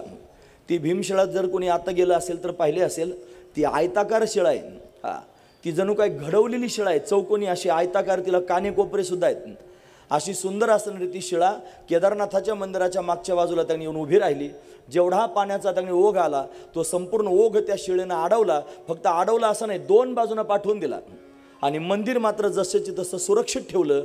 हा दिव्य असणारा चमत्कारच आहे महाराज. आजही चमत्कार घडतात, पण लोकांचे चष्मे त्यांनी नंबर बिघडलेले आहेत. ते त्यांच्या चष्म्यानं पाहतात म्हणून त्यांना ते दिसत नाही. लक्षात ठेवा मी काय सांगतो ते. अशा फार गोष्टी मला तुमच्या समोर सांगता येतील. ह्या चमत्कारिक असणाऱ्या गोष्टी आहेत, या विलक्षण असणाऱ्या गोष्टी आहेत, या सर्वांना कळणार नाही. काल परवा आपण हे ऐकलं होतं, औरंगजेबानं त्यांनी मूर्ती फोडल्या आणि तार्किक लोक म्हणले मग मूर्तीत जर देव होता तर देव का प्रगट झाला आणि त्याला का विरोध केला नाही? असं आहे, त्याच्या मनामध्ये जर भाव असता आणि श्रद्धा असती तर मूर्ती फोडली असती. परमात्मा प्रगट होईल मूर्तीतून सुद्धा, पण कोणाच्या समोर? ज्याच्या अंतकरणात भाव आहे, श्रद्धा आहे, विश्वास आहे, प्रेम आहे, आदर आहे, त्याच्या समोर. आणि जर अफजल खानाच्या समोर त्यांनी महाराज औरंगजेबाच्या समोर परमात्मा प्रगट झाला असता तर वर्षानुवर्ष तपश्चर्या करणाऱ्या लोकांनी भगवंताच्या समोर प्रश्नचिन्ह उभं केलं असतं. अरे आम्ही जन्म घातला तुझी पूजा करता करता, आम्हाला एकदा पण दर्शन दिलं नाही आणि तो नास्तिक आला आणि तुझी मूर्ती फोडायला लागलं, तू त्याच्यासमोर प्रगट झालास. असं होईल ना महाराज? फार महत्त्वाचा विचार आहे. अशा अंगानं पण विचार करा, भगवान सांभाळतोय. अरे आपलं जीवन बघा ना, प्रत्येकाचं आपल्या जीवनात कुठं ना कुठं तरी भयंकर प्रसंग येऊन गेलेले आहेत. आणि असे प्रसंग जीवनामध्ये येतात की ज्याच्यातून आपण बाजूला होऊच शकत नाहीत, अशी स्थिती असते. आणि त्या स्थितीतून आपण सहज तळहाताच्या फोडासारखे सांभाळले जातो. कोण सांभाळतो? तो परमात्माच आपल्याला सांभाळतो. असा विश्वास आपल्या पोटात असला पाहिजे. त्यालाच माझं म्हणणं पटेल, अन्यथा बाकीच्या लोकांना तर्क करता करताच त्यांचा काळ संपून जाईल. एवढे फुलं वाहा आणि एवढे पानं वाहा, मग आशाने असं होईल असं त्यांनी महाराज होतं ना. अंधश्रद्धाळू लोक असतात आणि ते त्यांनी महाराज काही पण करतात. साधू संतांनी त्यांचं खंडन दिलं. ते म्हणजे हेंदरी शेंदरी दैवते ते कोणती पूजे भूते खेते, आपल्या पोटाती रडते मागती शेते अवधान. साधू संतांनी पण अंधश्रद्धेचा त्यांनी महाराज पाडाव केलेला आहे. पण अंधश्रद्धा तर तुमच्यासमोर सांगणं, श्रद्धा सांगण्याच्यात फरक आहे. मी फुल वाहा सांगतोय, ते त्यांनी औपचारिकपणानं वाहा म्हणून नाही सांगत, मी श्रद्धेनं वाहा म्हणतोय. महत्त्वाची गोष्ट लक्षात ठेवा, तुमच्या पोटात जर श्रद्धा असेल आणि श्रद्धेनं जर तुम्ही समर्पण कराल तर तुमची मनोकामना पूर्ण होईल. जर त्याच्यामध्ये भाव नसेल, श्रद्धा नसेल, प्रेम नसेल, आदर नसेल आणि कितीही उपचार केले तरी ते उपचार तुमचे फळाला येणार नाहीत. म्हणून त्यांनी हे आपण त्यांनी पाहतोत, मी तुमच्यासमोर वाचून दाखवतोय. ज्याला कन्या प्राप्त व्हावी असं वाटत असेल, मुलगी व्हावी, त्यानं सुद्धा 50,000 कमळं महादेवाच्या पिंडीवर व्हायची. त्याला कन्यारत्नाची प्राप्ती. आता कोण करील हो महाराज? सगळ्यांना पुत्ररत्नाची प्राप्ती व्हावी वाटतं, कन्या व्हावीच कोणाला वाटत नाही. पण पूर्वीच्या काळामध्ये कन्या होण्याकरिता तपश्चर्या करत होते लोक. त्या कन्येला लक्ष्मी समजलं जात होतं, तिचा आदर केलं जात होता. आजही कन्येच्या जन्माचं स्वागत करा महाराज. कन्या जर झाली पहिली तर भाग्यवान समजा, दानाची पेटी समजा. तिला त्यांनी महाराज फार विशेष महत्त्व द्या. ती जगदंबाच आपल्या घरी प्रत्यक्ष आली, ती लक्ष्मी आपल्या घरी आली असं त्यांनी म्हणा. गरज आहे महाराज. म्हणून त्यांनी मुलगी व्हायची म्हणलं की लोकांना भीती वाटते. बरेच लोक त्यांनी महाराज भ्रूण हत्यासुद्धा करतात. म्हणून त्यांनी घातक असणारी ती प्रवृत्ती असू द्या. म्हणून कन्येच्या प्राप्तीकरिता 50,000 कमळं त्यांनी भगवान शंकराच्या पिंडीवर व्हायची. विद्या प्राप्त करून घ्यायची असेल, काही ज्ञान जर प्राप्त करून घ्यायचं असेल तर 25,000 कमळांनी भगवान शंकराची यथोचित पूजा करावी. मारण कर्माकरिता 50,000 त्यांनी कमळांनी भगवान शंकराची पूजा करावी. मोहन कर्माकरिता 1,00,000 कमळांनी त्यांनी भगवान शंकराची पूजा करावी. आता हे ऋषीमुनीने प्रश्न विचारलाय म्हणून सुतजी सांगतायत, आणि हे सांगणं मला त्यांनी क्रमप्राप्त वाटतं म्हणून मी तुमच्यासमोर ते मांडतोय. यानंतर त्यांनी आयुष्य वाढावं असं वाटत असलं तर 1,00,000 दुर्वा भगवान शंकराच्या पिंडीवर व्हायच्या. आयुष्य वाढावं असं जर वाटत असेल तर, मुक्ती प्राप्त व्हावी जर असं वाटत असेल तर तुळशीनं आणि भगवान शंकराची पूजा करावी. यानंतर उच्चाटन कर्माकरिता कण्हेर फुलांनी, मोक्षप्राप्तीसाठी त्यांनी शमीपत्र भगवान शंकरावर वाहून त्यांची पूजा केली जाते. सुंदर स्त्री प्राप्त करून घ्यायची असेल, पत्नी जर चांगली प्राप्त व्हावी असं वाटत असेल तर जाई आणि मोगऱ्याच्या फुलानं भगवान शंकराच्या पिंडीची पूजा करावी. जाई आणि मोगरा ज्याची होत नाहीत लग्न त्यांनी लक्षात ठेवा. म्हणून अशा पद्धतीने त्यांनी महाराज पूजा करावी. व संपत्तीची प्राप्ती जर करायची असेल तर शेवंती आणि जुईची फुलं त्यांनी भगवान शंकराला समर्पित करावी. मन स्वच्छ व्हावं असं वाटत असेल, मनामध्ये विकल्प राहू नये असं वाटत असेल, तार्किकपणा आपल्या मेंदूतून निघून जावा, भगवंताच्या ठिकाणी श्रद्धा वाढावी असं वाटत असेल तर निरगुडीच्या फुलांनी भगवान शंकराची पूजा करावी. काल आपण निरगुडीचं पान म्हणलो होतो, तशी फुलं पण येतात त्याला निळ्या रंगाचे छोटे छोटे, त्या फुलांनी त्यांनी महादेवाची पूजा करावी. सर्व कामना पूर्ण होण्याकरिता 1,00,000 बेलाची पानं भगवान शंकराच्या पिंडीवर व्हावीत. सुखसंपत्ती वाढण्याकरिता पारिजातक त्यांनी पुष्पानं भगवान शंकराची पूजा करावी. शत्रूचा मृत्यू व्हावा किंवा शत्रू परास्त व्हावा याच्याकरिता मोहरीच्या फुलांनी भगवान शंकराची पूजा करावी. अशी सर्व फुले त्यांनी भगवान शंकराला प्रसन्न करणारी आहेत. त्याच्यामध्ये चाफा आणि केवडा हे 2 फुलं त्यांनी वर्ज्य आहेत, त्या फुलांनी भगवान शंकराची पूजा होत नाही. म्हणून अशा पद्धतीने भगवान शंकराचं पूजन करावं आणि ते पूजन त्यांनी महाराज सर्वांना फलदायक सुखकारक अशा पद्धतीने होईल. म्हणून भगवान ब्रह्मदेव आणि भगवान विष्णू या दोघांनी त्यांनी भगवान शिवाची यथोचित अशा पद्धतीनं पूजा केलेली आहे. थांबा, आम्हाला तुमची पूजा करू द्या. आणि म्हणून त्यांनी महाराज पूजा भगवान शंकराची ब्रह्मदेव आणि भगवान विष्णूसुद्धा त्यांनी करतात. मग भगवान शंकरानं जाताना त्यांनी महाराज त्यांना उपदेश केला. तो कशाचा जर उपदेश केला असेल तर त्यांनी सदाचार संपन्नतेचा उपदेश केला. ओंकार आणि गायत्री मंत्राच्या जपाचा उपदेश केला. गायत्री मंत्राचा जप किती महत्त्वाचा आहे याचं महात्म्य भगवान शिवानं आणि भगवान ब्रह्मदेवाला आणि भगवान विष्णूला श्रीहरीला वर्णन करून सांगितलं. आपण सर्वांनी सुद्धा गायत्री उपासना केली पाहिजे. गायत्री उपासना ही ओज तेज त्यांनी वाढवणारी आहे. गायत्री उपासना ही तपश्चर्या घडवून देणारी आहे. गायत्री उपासना अतिशय श्रेष्ठ आहे.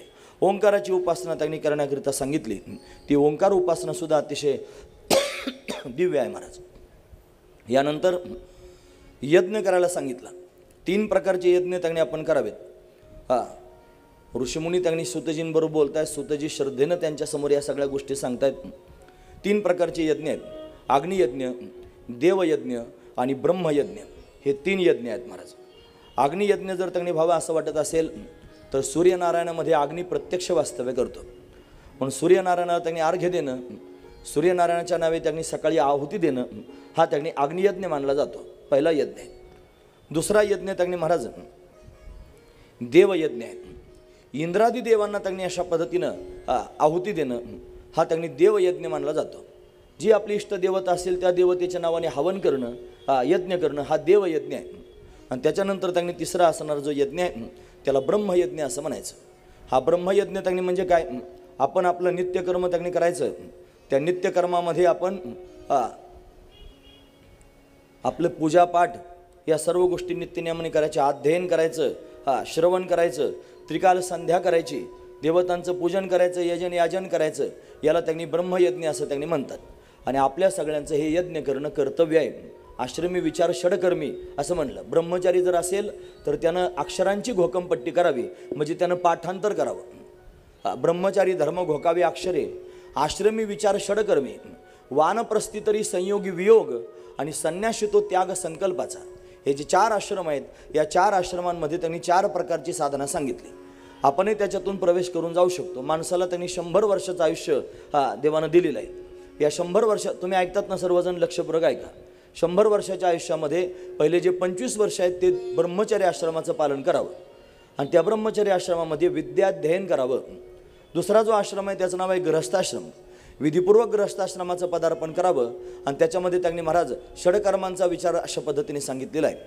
मग 50 वर्षाच्या वयापर्यंत त्यांनी विधिवत गृहस्थाश्रम करावा. किती? 50 वर्षाच्या वयापर्यंत.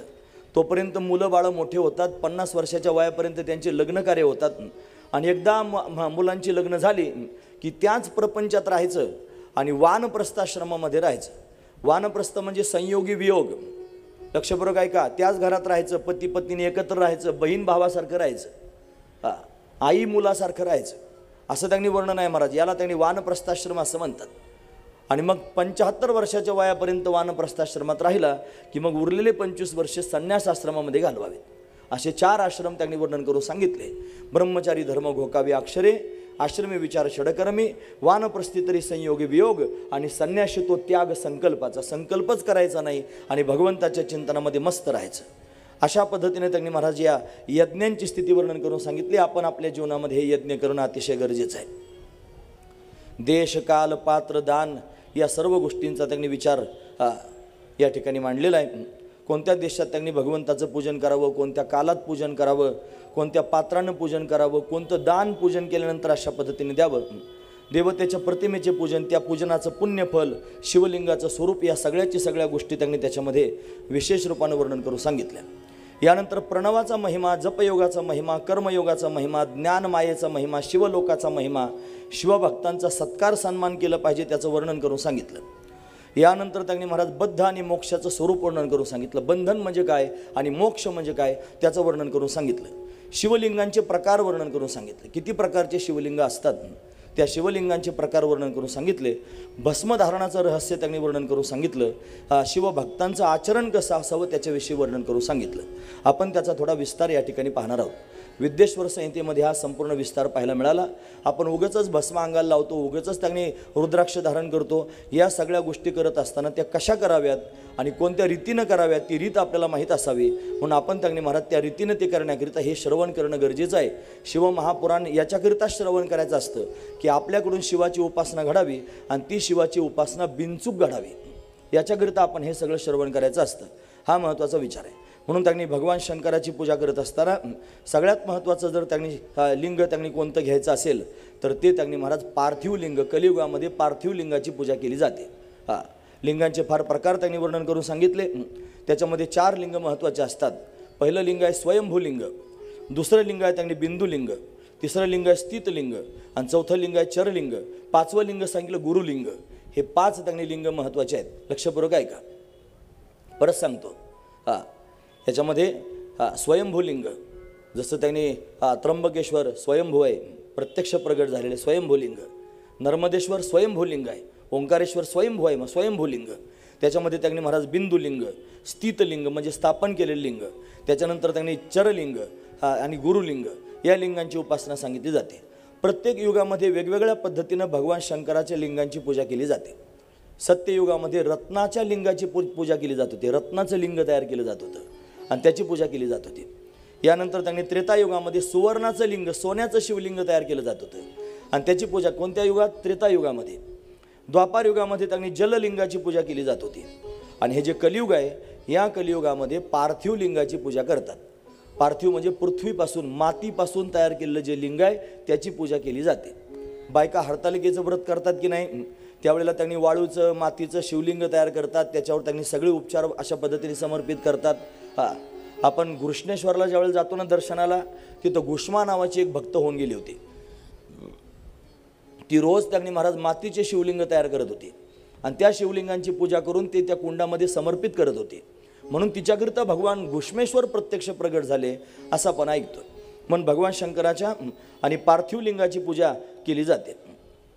ती पूजा करत असताना मनामध्ये धारणा पंचमुख असणाऱ्या शिवाची असावी, हा त्यातला दिव्य असणारा भाव आहे. म्हणून कशा पद्धतीने पूजा करावी, कोणत्या लिंगाची पूजा करावी हे आपण ऐकलं. त्यानंतर त्यांनी महाराज भगवान शिव हे ओंकार स्वरूप आहेत. ओंकार म्हणजे काय? त्याच्यामध्ये अ, उ, म हे 3 त्यांनी मात्रा आहेत. त्याच्यावरती एक अर्धमात्रा आहे आणि त्याच्यावरती एक बिंदू आहे. हे 5 घटक त्याच्यात पाहायला मिळतात. त्यातला अकार म्हणजे ब्रह्मा, उकार म्हणजे विष्णू, मकार म्हणजे त्यांनी शिव, त्यानंतर अर्धमात्रा म्हणजे त्यांनी भगवती आणि जो बिंदू पाहायला जातो तो बिंदू म्हणजे परब्रह्म. आपल्या धर्माचा हा सिम्बॉल आहे महाराज. ओम, त्याला प्रणव असं आपण त्यांनी म्हणतो. ह्या प्रणवाचं वर्णन भगवान शिवानं स्वतः त्यांनी करून सांगितलं महाराज ब्रह्मदेवाला आणि भगवान श्रीहरीला. माझं ते स्वरूप आहे, मी त्याच्यामध्ये कायमस्वरूपी वास्तव्य करतो, हा त्यातला भाव आहे महाराज. म्हणून भगवान शिव हे सच्चिदानंद रूप आहेत, सत्य स्वरूप आहेत. सत्य म्हणजे काय? ज्याचा तिन्ही कालामध्ये नाश होत नाही त्याला सत्य असं म्हणतात. ज्याचा तिन्ही कालामध्ये बाध होत नाही त्याला सत्य असं म्हणतात. त्रिकाल अबाधितत्वम सत्यत्वम, सत्य शब्दाची व्याख्या आहे. भगवान शिव हे सत्य आहेत. भगवान शिव हे चैतन्य स्वरूप आहेत. चैतन्य स्वरूप आहेत. हा हात वर उचलला जातो, हातामध्ये उचलण्याची शक्ती नाही. ह्या हाताला उचलण्याची शक्ती जर कोणात असेल तर त्या चैतन्यात आहे. ते चैतन्य आतमध्ये आहे, तेच हालचाल करू शकतं. आपण ऐकता आहात, आपण पाहत आहात, आपण बोलत आहात, हे सगळेची सगळे त्यांनी गोष्टी आपण करतो. या सगळ्याची सगळ्या व्यापारांना कारणीभूत जर कोण असेल तर चैतन्य आहे आणि ते स्वसंवेद्य असणारं चैतन्य आहे आणि तेच आनंद स्वरूप आहे. भगवान शिव आनंद स्वरूप आहेत. कल्याण स्वरूप आहेत, सत्य स्वरूप आहेत, चैतन्य स्वरूप आहेत, आनंद स्वरूप आहेत. तेच सच्चिदानंद स्वरूप आणि प्रकृतीच्या रूपानं प्रगट झालं. लक्षपूर्वक आहे का? भगवान शिव त्यांनी कसे प्रगट होतात हे मी तुमच्यासमोर सांगतो. ते निर्गुण निराकार आहेत आणि शब्दांच्या पलीकडचे आहेत. कोणत्याच प्रमाणाचा विषय होत नाही. तुम्ही वृत्ती प्रभाकर जर पाहिला तर त्याच्यामध्ये प्रमाणांचं वर्णन करून सांगितले. प्रत्यक्ष प्रमाण, अनुमान प्रमाण, शब्द प्रमाण, उपमान प्रमाण, अर्थापत्ती प्रमाण, अनुपलब्धी प्रमाण, ही सगळी प्रमाण आहेत. कोणत्याच प्रमाणाचा विषय न होणारं ते परमतत्व आहे. असं शुद्ध सच्चिदानंद घन असणारं जे ब्रह्म आहे त्या ब्रह्मस्वरूपाच्या ठिकाणी प्रकृती प्रतीतीला आली. ती प्रकृती म्हणजे तो अर्धचंद्र आहे. अर्धचंद्र ती प्रकृती आहे. तो परमात्मा आणि ती प्रकृती यांचा त्यांनी समन्वय झाला आणि त्याच्यातून त्यांनी महाराज तोच ती प्रकृती त्रिगुणात्मक आहे. सत्वगुण, रजगुण आणि तमोगुण 3 गुणात्मक असणारी प्रकृती आहे. तो बिंदू म्हणजे परशिव आहे. भगवती जगदंबा राजराजेश्वरी करुणामयी अंबा ती पंचप्रेतासना असं आपण तिला म्हणतो. ब्रह्मा विष्णू रुद्र ईश्वर आसनाचे पाया, सदाशिवाची नाभी कमली बैसली आदी माया, असं तिचं वर्णन केलं जातं. पंचप्रेतासना म्हणजे तिच्या पाटाचे जे 4 पाय आहेत ना त्याच्यामध्ये ब्रह्मा विष्णू रुद्र आणि ईश्वर आहेत. त्याच्यावरती सदाशिव त्यांनी झोपलेला आहे आणि त्याच्या नाभीमध्ये त्यांनी अशा पद्धतीने ती बसलेली आहे ती जगदंबा. म्हणून त्यांनी महाराज सच्चिदानंद घन निर्गुण असणारं ते तत्व आहे. त्या तत्वापासून ती प्रकृती प्रत्यक्ष प्रगट झालेली आहे आणि मग त्यांनी 3 प्रगट केले. ब्रह्मा विष्णू आणि महेश म्हणजे आकार उकार आणि मकार हे तिच्यापासून प्रगट झालेले. ती त्रिगुणात्मक आहे. दैवी हे श्याम गुणमयी मम माया दुरत्यया मामे वये प्रपद्यंते माया मेतांतरंते असं आपण म्हणतो की नाही. म्हणून गुणमयी त्रिगुणात्मक असणारी ती भगवती आहे महाराज. ती आणि तो 2 नाहीत, एकच आहेत महाराज. भगवती आणि भगवान शिव त्यांनी 2 नाहीत, एकच आहेत. आपल्याला त्याच्यामध्ये भेद दिसतो. ते अर्धनारी नटेश्वराच्या रूपानं सुद्धा प्रत्यक्ष प्रगट होत असतात. म्हणून त्यांनी ओंकार हे स्वरूप अशा पद्धतीने प्रगट झालं आणि मग त्यांच्यापासून ब्रह्मदेवापासून सृजन झालं. विष्णू त्यांनी पालन करू लागले आणि रुद्र भगवान हे संहार करू लागले. असा ओंकाराचा महिमा त्यांनी वर्णन करून सांगितला. आणि त्यानंतर त्यांनी महाराज भगवान शिवाचं पूजन पूर्ण झाल्यानंतर असं ओंकार स्वरूप भगवंताला पाहावं, त्याचं ध्यान करावं. ध्यान करत असताना ओंकाराचं ध्यान करावं. त्याला अनाहत ध्वनी असं म्हणतात. आपल्या सगळ्या पिंडातून तो वाहत असतो पण तो त्यांनी ध्यान केल्याशिवाय प्रतीतीला यायचा नाही. आहत ध्वनी आणि अनाहत ध्वनी असा 2 प्रकारचा ध्वनी असतो. जसं त्यांनी ही टाळी वाजवल्यानंतर तुम्हाला सगळ्यांना त्याचा आवाज आला. आहत ध्वनी, आहत ध्वनी अशा पद्धतीने तुम्ही ऐकलात. आघात झाल्यानंतर जो ध्वनी होतो त्याला आहत ध्वनी म्हणतात आणि कोणत्याही प्रकारचा आघात न होता होणारा जो ध्वनी असतो त्याला अनाहत ध्वनी असं म्हणतात. ज्यावेळेला तुम्ही साधना करू लागाल, ज्यावेळेला तुम्ही ध्यान कराल, एकाग्र व्हाल आणि एकाग्र झाल्यानंतर त्यांनी महाराज एका शरीराचा बाद होईल. स्थूल शरीर, सूक्ष्म शरीर, कारण शरीर, महाकारण शरीर, अतिकारण शरीर या सर्वांचा बाद होऊन त्यांनी घोष ध्वनी नादाकारू तयाचे भुवनगा ओंकारू ते ही मिगा असं भगवान म्हणतो. म्हणून त्यांनी फक्त एकच शिल्लक राहतो, त्याचं नाव आहे ओम. तो ओम हे त्यांनी एकाक्षर असणारं ब्रह्म आहे आणि तेच प्रत्यक्ष शिव आहेत असं आपण सगळ्यांनी लक्षात ठेवायचं. एवढं जरी आपल्याला कळालं ना महाराज तरी शिवाचं स्वरूप प्रत्यक्ष कळेल. महत्त्वाची गोष्ट आहे. अशा पद्धतीने ओंकाराचं ध्यान चिंतन करायचं आणि शिवलिंगाचं पूजन करायचं. ते पूजन केल्यानंतर शिवलिंगाला त्यांनी भगवंताच्या समोर नैवेद्य त्यांनी दाखवायचा. तो नैवेद्य फार महत्त्वाचा असतो. भगवान शंकराचा नैवेद्य तुम्ही डोळ्यानं जरी पाहिला ना फक्त तो पाहिला तरी सुद्धा त्यांनी महाराज सगळ्या पापाचा नाश होतो. म्हणजे नैवेद्य दाखवत असताना नाही पाहायचं. नैवेद्य घेऊन जायचा, भगवान शिवाच्या समोर तो ठेवायचा. नैवेद्य दाखवायच्या वेळेला मंदिराला पडदा लावायचा असतो. कोणी नैवेद्य पाहायचा नसतो. जर पडदा नसेल तर नैवेद्य दाखवत असताना त्यांनी महाराज आपण आपलं तोंड दुसरीकडे फिरवायचं असतं. त्या नैवेद्याकडे आपण पाहायचं नाही. भगवान ग्रहण करतात. मग त्यांनी प्राणाय स्वाहा अपानाय स्वाहा व्यानाय स्वाहा उदानाय स्वाहा ब्रह्मणेन महा असं म्हणून त्या देवतेला त्यांनी नैवेद्य आपल्या हातानं असा नैवेद्य दाखवणाऱ्यानं तो भरवायचा. असा श्रेष्ठ त्यांनी नैवेद्य आहे. तो नैवेद्य त्यांनी भगवंतानं स्वीकारला की मग त्या नैवेद्याचं रूपांतरण त्यांनी प्रसादामध्ये होतं. दिव्य असणार तो प्रसाद होतो. घरामध्ये तयार केला जातो, कढईत असतो तोपर्यंत त्याला शिरा म्हणायचं. तो त्यांनी एखाद्या भांड्यात घेऊन देवाच्या समोर नेला की त्याला नैवेद्य म्हणायचं आणि देवानं स्वीकारून आपण परत आपल्या सर्वांना देण्याकरिता आणलं की मग त्याला प्रसाद म्हणायचं. एकच वस्तू आहे, त्याला 3 नावं होतात. त्याच्यामध्ये भक्ती त्यांनी प्रवेश करते मग या सगळ्या गोष्टी होतात. भगवान शंकराचा नैवेद्य जरी आपण पाहिला तरी पाहिल्यानं पाप नाश होतो. त्याचं जर आपण ग्रहण केलं तर पुण्य त्यांनी प्राप्त होत असतं. पापाचा नाश करणं आणि पुण्य प्राप्त करून देणे एकाच घटकानं होतं महाराज. नैवेद्य पाहिल्यानं पाप संपून जातं आणि नैवेद्य ग्रहण केल्यानं पुण्य प्राप्त होतं. म्हणून शिवनैवेद्य त्यांनी सेवन करावा. त्यानंतर त्यांनी महाराज फार श्रद्धेनं जर रोज नैवेद्य श्रवण करीत असेल, वर्षानुवर्ष पूजा करून, तर त्या नैवेद्याच्या प्रभावानं त्या मनुष्याला शिवसायुज्य प्राप्त होतं. भगवान शंकराचा नैवेद्य त्याचा आभेर करायचा नाही.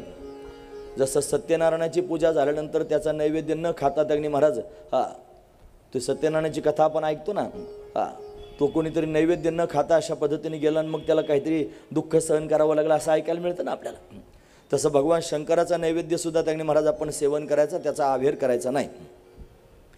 ज्या घरात शिवाला नैवेद्य दाखवतात ते घर पवित्र होतं. म्हणजे रोज आपल्या घरामध्ये आपण भगवान शिवाला नैवेद्य दाखवावा. जो मनुष्य त्यांनी रोज नित्यनियमानं त्यांनी शिवपूजन करून नैवेद्य ते भगवंताचा त्यांनी प्रसाद ग्रहण करतो, तो शुद्ध सात्विक अंतकरणाचा होतो. त्याच्या अंतकरणामध्ये विकार प्रवेश करीत नाहीत. हा महत्त्वाचा विचार आहे. अग्राह्य समजून जर एखादा मनुष्य घेत नसेल तर त्या माणसाला शिवनैवेद्य डावलला म्हणून नरकात जाऊन पडावं लागतं. शिवभक्तांसाठी शिवाचा नैवेद्य, शिवाचा प्रसाद हा महाप्रसाद मानवला जातो. तो महाप्रसाद आहे, त्यातला भाव आहे. शिवाचं निर्माल्य त्यांनी जर आपण धारण केलं तर त्यांनी ब्रह्महत्या करणारा मनुष्यसुद्धा पापमुक्त होतो. निर्माल्य म्हणजे भगवान शंकराच्या पिंडीवर वाहिलेलं बेलपत्र, ते बेलपत्र त्याला निर्माल्य असं म्हणतात. जी फुलं असतात की वाहिलेली त्याला निर्माल्य असं म्हणतात. ते निर्माल्य जर त्यांनी मस्तकावर धारण केलं आपण तर त्यांनी तो मनुष्य पापमुक्त होऊन जातो. असं शिव निर्माल्याचं महत्त्व आहे महाराज. जिथं त्यांनी महाराज पिशाच्य वास्तव्य करत असेल अशा स्थानावर जर ते निर्माल्य असेल तर ते मस्तकावर धारण करू नये असं शिवपुराणात सांगितलेलं आहे. यानंतर त्यांनी शिवलिंगाला स्नान घातल्यानंतर ते जे स्नानाचं जल आहे किंवा दुधानं जर स्नान घालत असाल तर ते दूध आहे ते त्यांनी महाराज जर आपण धारण केलं तर त्रिविध तापातून त्याची मुक्तता होते असं महत्त्व आहे. आणि बिलवदल त्यांनी भगवान शंकराला सर्वात प्रिय आहे. काहीच उपचार करण्याकरिता मिळालं नाही तर बिलवदल भगवान शंकराच्या पिंडीवर त्यांनी वाहावं. बिलवदल हे महादेवाचंच असणारं रूप आहे. सर्व पुण्यतीर्थ त्यांनी सूक्ष्म रूपानं बेलाच्या मुळाशी राहतात. बेलाचे जे झाड आहे ते अतिशय महत्त्वाचं असतं. सगळे त्यांनी महाराज तीर्थ आणि बेलाच्या झाडाजवळ येऊन राहतात. तुम्हाला जर शिवोपासना चांगली व्हावी असं वाटत असलं तर एखादं बेलाचं झाड आपल्याकडे आणावं. तुम्ही आता बेलाचं वनच तयार केलेलं आहे. बेलाचं झाड आणावं, त्या बेलाच्या झाडाखाली त्यांनी शिवलिंगाची स्थापना करावी आणि स्थापना करून त्यांनी जर त्याचं पूजन केलं तर भगवान शिव त्यांनी लवकर प्रसन्न होतात. जर त्यांनी बेलाच्या झाडाखाली असणाऱ्या भगवान शंकराच्या पिंडीवर आपण त्यांनी पूजन करून जल अर्पण केलं आणि ते जर आपल्या मस्तकावर त्याचं सिंचन केलं तर सगळ्या तीर्थांचं स्नान एकाच वेळेला झाल्याचं पुण्य आपल्याला प्राप्त होतं. तुम्हाला तू फक्त सांगतोच का? आम्ही संत पंढरीमध्ये बरीच झाडं लावायची आहेत, लावली होती, पण ती आता अजून थोडंसं काम सुरू आहे त्याच्यामुळं ती झाडं राहत नाहीत महाराज. जनावरं त्यांनी फिरतात, झाडं त्यांनी खाऊन घेतात. पण एक त्यांनी बेलाचं झाड आणलेलं आहे, एका मोठ्या कुंडीमध्ये त्यांनी ते लावलेलं आहे. फार उंच असणारं ते झाड आहे. त्या बेलाच्या झाडाच्या मुळाशी आणि नर्मदेश्वर महादेवाची स्थापना केलेली आहे. छोटं झाड आहे, त्याच्यातच नर्मदेश्वर महादेवाची स्थापना केलेली आहे. रोज नित्यनेमानं स्नान झाल्यानंतर, सोहळं लावल्यानंतर आम्ही त्या झाडापर्यंत जातो. तिथं आमच्याकरता पाणी नेऊन ठेवलेलं असतं कोणी. मग गडवाभर पाणी घ्यायचं, आधी सूर्यनारायणाला अर्घ्य द्यायचं. लक्षपूर्वक आहे का मी काय सांगतो ते? हे आपलं कर्तव्य आहे महाराज. तो सूर्य आहे म्हणून आपण सगळेजण आहोत. सूर्यनारायणाला अर्घ्य द्यायचं. गायत्री मंत्र जर म्हणता येत असेल तर गायत्री मंत्र म्हणून त्यांनी सूर्याला अर्घ्य द्यायचं. ओम सुम सूर्याय नमः असं म्हणून त्यांनी सूर्याला दुसऱ्यांदा अर्घ्य द्यायचं. ओम गृहिणी सूर्याय नमः असं म्हणून त्यांनी सूर्याला तिसऱ्यांदा अर्घ्य द्यायचं. असं 3 वेळेला सूर्याला अर्घ्य देऊन मग महादेवाच्या पिंडीवर त्यांनी जल समर्पित करायचं. ते पण 3 वेळेला समर्पित करायचं. ओम नमः शिवाय, ओम नमः शिवाय. आणखी आपल्या स्त्रीकडून करून जर आपल्याला महामृत्युंजय मंत्राचा उपदेश प्राप्त झाला असला तर मृत्युंजय मंत्र म्हणत आणि त्या महादेवाच्या पिंडीवरती अशा पद्धतीने जल अर्पण करायचं. एखादा मनुष्य म्हणेल महाराज आम्ही त्यांनी शहरात राहतो, आम्ही फ्लॅटमध्ये राहतो, कुठं त्यांनी बेलाचं झाड पाहायचं? तुम्ही कुंडीत लावू शकता. त्या बेलाच्या झाडाच्या मुळाशी तुम्ही महादेवाचं नर्मदेश्वर ठेवू शकता. त्याच्यावर तुम्ही रोज नित्यनेमानं जल अर्पण करू शकता. त्यानं सुद्धा तुम्हाला तेच पुण्यफल प्राप्त होणार आहे. महत्त्वाची गोष्ट आहे. अश्वत्थाला त्यांनी पाणी घालावं, पिंपळाला पाणी घालावं. आणि त्याच्यानंतर त्यांनी पितरांकरता 3 वेळेला त्यांनी जल अर्पण करावं. पितरांकरता जल अर्पण आपणच केलं पाहिजे. आपले पूर्वज आहेत त्यांना आपण पाणी द्यायचं नाही, मग कोण देईल? लक्षात पूर्वक आहे का? त्यांना आपल्याकडून त्याची अपेक्षा असते. बऱ्याच लोकांना संसारामध्ये पितृदोषाचा फार त्रास असतो. मग पितृदोष झाला की बऱ्याच लोक घरामध्ये खटखटी सुरू होतात, कोणतेच कामं वेळेवर होत नाहीत. आणि मग त्यांनी वेदना सहन कराव्या लागतात. मग पितृदोष जावा असं वाटत असेल तर पितरांकरता जल अर्पण करायचं. सर्व पित्राय इदम अर्घ्यम समर्पयामी असं 3 वेळेला म्हणायचं. श्री सूर्याय इदम अर्घ्यम समर्पयामी असं सूर्याला 3 वेळेला म्हणायचं. असं नित्यनेमानं आपण सर्वांनी ते करणं अतिशय गरजेचं आहे. आणि म्हणून अशा पद्धतीने शिवपूजन करत जावं. बेलाच्या झाडाचं महत्त्व त्यांनी आपण पाहिलं. बेलाच्या शंकराला माझ्या महादेवाला माझ्या आवडते बेलाचे पान पान आवडते बेलाचे पान पान आवडते बेलाचे पान. शंकराला माझ्या महादेवाला माझ्या आवडते बेलाचे पान पान आवडते बेलाचे पान पान आवडते बेलाचे पान. गळ्यात शोभती रुद्राक्ष माळा गळ्यात शोभती रुद्राक्ष माळा गळ्यात शोभती रुद्राक्ष माळा गळ्यात शोभती